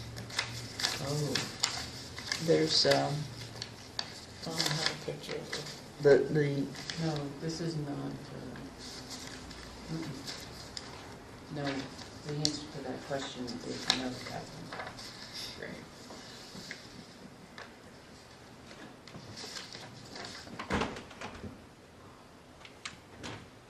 Jeez. I believe I sent pictures to you. I took pictures. Yeah. I just- Oh, I've been there. I haven't been inside. The outside doesn't look bad. It's in a nice spot. All right, Selectman, what do you wanna do with this? I'm clueless. I don't know exactly, I need to see what we're It's talking been about. very cryptic so Discuss this far. next week. When we Start the eviction get out there. process, basically. Pardon? Start the eviction process. Is this something that came to us? What, when, as- where, why, I have no clue. Of who's there, you mean? I don't know, do you want I'm to not throwing it talk on the about table, it? Oh, okay. I'm totally, You'll get it. Yeah, we're gonna have a short I'm note. trying to vote and I have Do doing. anything more? Yes. I sent these. You probably want to talk about these in non-public. You can have these copies. Yeah, My eyeballs it's are- interesting. And we don't have to talk about it tonight. It's just that they, I thought they walked away from these. say again? I thought our committee walked away from They these. did. Yeah, but we had We already, had Right, authorized so that. we can discuss this next week. Yeah, It's getting late. yeah, but I just asked that these not be, they're not, I don't consider these to be public. correct, yeah. Not all the discussion's been and on, it should stay there for now. Okay. I'm done. All right, I have no clue. Oh, I'm sorry. Has everybody seen this? No, Okay, where is it? I'm just getting it. We talk about it in non-public. Yeah, Oh, it'd be definitely, better we're to, going yeah. These are the estimates. The adjuster from our insurance was at Front Park on Monday. Brock met with him. These are the estimates we've been able to gather. I want you to make sure that this is what you want me to send. What's the So total? you've got the bollard, the lamppost, the granite, and the chain for the granite fence. Look and see, that's In the what wire, Brock did. electric. Yeah, the electric's in there, the bollard's in there, and then Brock's put his highway department's time. Can we include the fact that we had to move a lamp up? Is that in his time? I don't think so. What's the total? $11,386.63. Did we put in for the time that they had to go out and move everything around? That's what I'm asking. Oh, I think that's what I'm asking. We had to have the electrician, because it was the front light for that Mhm. pathway, I'd have to look and see. move one of the lamps from the bottom of the park up. So for the Christmas event, people, had some light. I'll check with Brock and his It may not labor be- and materials if he included that time. Well, that was J.P. Carter that did that. Or JP Carr? Oh, it was one of the lampposts. Oh, well, then that would probably be on his I don't know if invoice. he included it in there. But so my question is, maybe the insurance wouldn't accept it, but they should, They because should, it was a safety issue. right, But we should at least be able to claim it for the accident insurance. right. All right, Oh, well, I the need insurance is always covered for I need, emergency repairs to prevent further damage. some sort of documentation on Okay. what You have was an done. event there, you have to have Okay. a safety, it's a safety issue. Sent me, yeah, if you can, I mean, if you buy tarps and your house is damaged, people that. okay, this is, did I get the other, yeah, these are. If you can give me some documentation, I'll double check with Brock to make sure that he has everything in there.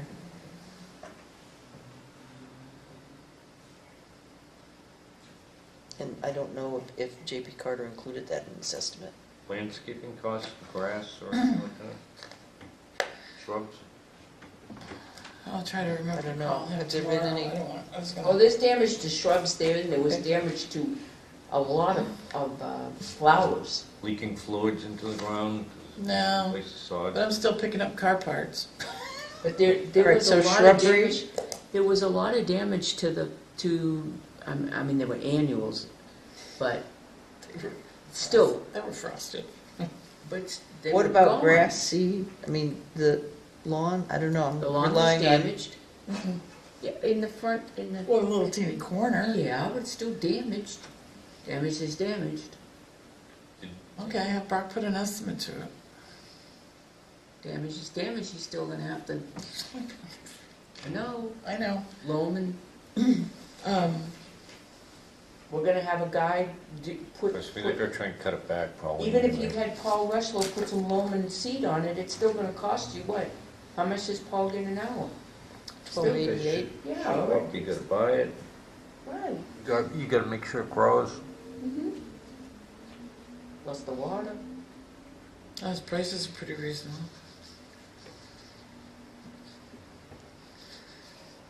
I don't see a cost for the chains.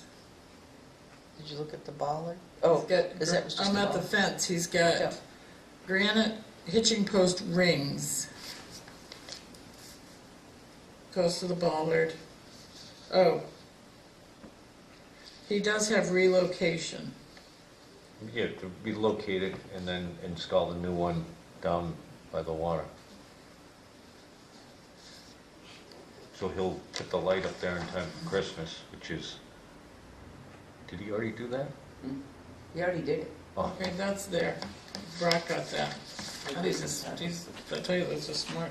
Public Works So people like chain and replace shrubbery. that. I don't, yeah, the chain isn't on here for the posts. Well, aren't they gonna just pull the old ones and put it on? I think it, What to would be a pieces. good for purchasing, just a Yeah, ballpark on the, replace the 8 or 9 landscaping that different was pieces of damaged, and then chain. Brock can do his time, an estimate for materials. couple days, gotta Put go it back, I in. think it's $250? probably closer to 3 if you figure, you know, you gotta repair the flower bed, because it's gotta, They put top. so, you know, you got bark mulch, you know, and you can't just buy a handful. And, yeah, by the time you get everything pulled out, replaced, grass, probably $300. $300. Okay, Damage. now is that's just the materials, or is that you're concluding his time? I think it's probably time. I think it's His time, and then materials, $100. okay. And then chain, how much is chain? Oh, he knows Yeah, that. Billy can give you a price for the chain. Unless he was planning on reusing the chain. I don't think so. I was picking up some pieces of that. All right, now I'm done. I have one thing for public. Go ahead. Joanne Height, or Haight, H-A-I-G-H-T. She is the Lakes Region membership manager. She wrote me and said that she had met me at the Hobby Lobby ribbon cutting in September, and then last Thursday she attended the ribbon cutting for the Pemmy Youth Center. It was wonderful to see the community support for that endeavor. I was happy to bring the scissors and ribbon for that event. Lakes Region Chamber is a member organization representing nearly 500 businesses, organizations, and municipalities of our area, west of 93 to east of Route 16. The Chamber represents its member businesses and works with the various communities that we represent to make our business community stronger and our communities more vibrant. I welcome an opportunity to discuss membership with you for the town of Tilton. Currently, Belmont, Laconia, Franklin, and Center Harbor are members of the Lakes Region Chamber. The dues for municipality are $155 per year. Our website is an excellent source of information, lakesregionchamber.org. So I didn't know if you want me to sit and talk with her, or do we just want to join, or whatever it is, wonderful resource. If you want to sit and, A good way to get our information out about our parades, our Halloween. So what can the chamber do for us? it's a Because they haven't valuable before. marketing resource for us. Yeah, but they've never marketed us before. Haven't been a member, have they? Yeah, we asked years ago. Oh, really? Yeah, goodness, gazillion years ago. Well, this is a good Because opportunity I to think it was sit Tom down. Cavanaugh that approached him. This is a good opportunity for Joyce and I to sit down and find out how it would benefit us. Everybody okay with that? Sit down and find out what can they do for They us? can meet next Thursday between 10 and 1 if you want to, Joyce. Okay, Is that good? yeah, what about you, though, Thursday? I'm fine with that. Between 10 and 1. Yep, All right. I'll write her back. Anybody else have anything for public? Public going once, twice? Christmas Um, coming up, Christmas break. You're gonna have warrant articles. We're gonna start on that next week. Yes, I'm looking. Okay. Wrote that down. When do we go to the budget committee? The teen week? The 13th. Teen week. Yeah, budget hearings have tentatively been scheduled for January 24th, the first hearing, and February 14th for the final hearing.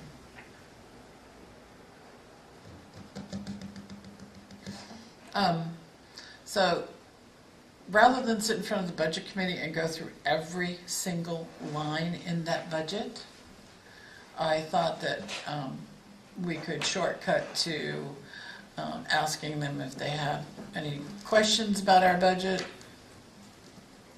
And, you know, I mean, electricity is electricity, isn't it? I mean, FICA is FICA, the insurance is what it is. Does that make sense to The everybody? Budget Committee is setting up dates for the Budget Committee, and the selectmen invited to go and go to the police station and to the Public Works Department, go over its budget there, their respective budgets. So they can get those questions asked, so that when the selectmen go there to the budget committee, do they, okay. Is the budget committee intent is to talk to all of those they want to about the specific portions of the selectmen's budget? Do they expect the selectmen to bring all those people that we've had itemize their portions of our budget? In other words, they're gonna want park commissioners, are they gonna want the town clerk, are they gonna want health, welfare? I believe they will. And they are in the process of scheduling them already, or have already scheduled them. Okay, but not specifically on the 13th? No. That's what I'm asking. No, John. They have not already in the process of scheduling different departments separately. They're in expectation of them coming in with the selectmen's budget. Well, last week they were scheduling to meet with the police department and the public works department at the public works department offices. And then there was, or yesterday, and they also discussed the parks department having them come in. So Johanna was going to be setting that up. So my question is, the park's gonna come in separately, or so my question is, do we need to tell these other people who itemize their portions of our budget to come in with us? No, the budget committee is contacting them So they're directly. taking care of, Yeah, so okay, so if it's just the All the selectmen that come the 13th, but they don't necessarily need to, you have to remember, this is all of the selectmen's budget we're presenting. It's not the police department's budget, it's not highways, it's not parks. It's the selectmen's budget. But if they have questions about certain portions of our budget, they can have those department heads come in and ask them all they want. I just want to know, are we coming in the 13th on our own, or is the budget committee taking care of scheduling those that they want to it question? was just last night, so I think Johanna is working on getting out Okay, schedules and along with the chairman. so Joyce, could you clarify that? Do you understand what I'm asking? Okay, I'm sorry, I was thinking of what I was writing to Okay. Brian about. So I want to know if the budget committee expects just the selectmen on the 13th, or do they want us to bring with us other department heads or boards, such as conservation, such as parks? And I assume they're going to make their own arrangements for sewer. Okay. Because I really don't see the need to have a huge, long meeting about it. Our budget, okay. All right, we can talk about High Street and all of that next week. Motion to go into non-public, Second, discuss personnel issues. second. Roll call vote, please. Dog, yes. St. John, yes. Constantino, yes. Dawson, yes. Scanlon, yes.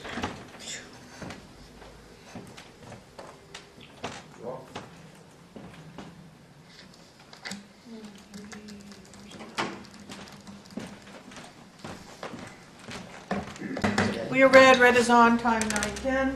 Make a motion to seal the minutes of non-public session as pertains to personnel permanently. Second. Roll call vote, please. Dog, yes. St. John, yes. Constantino, yes. Dawson, yes. Scanlon, yes. Motion to adjourn? Yes. All in favor? Yep. All in favor?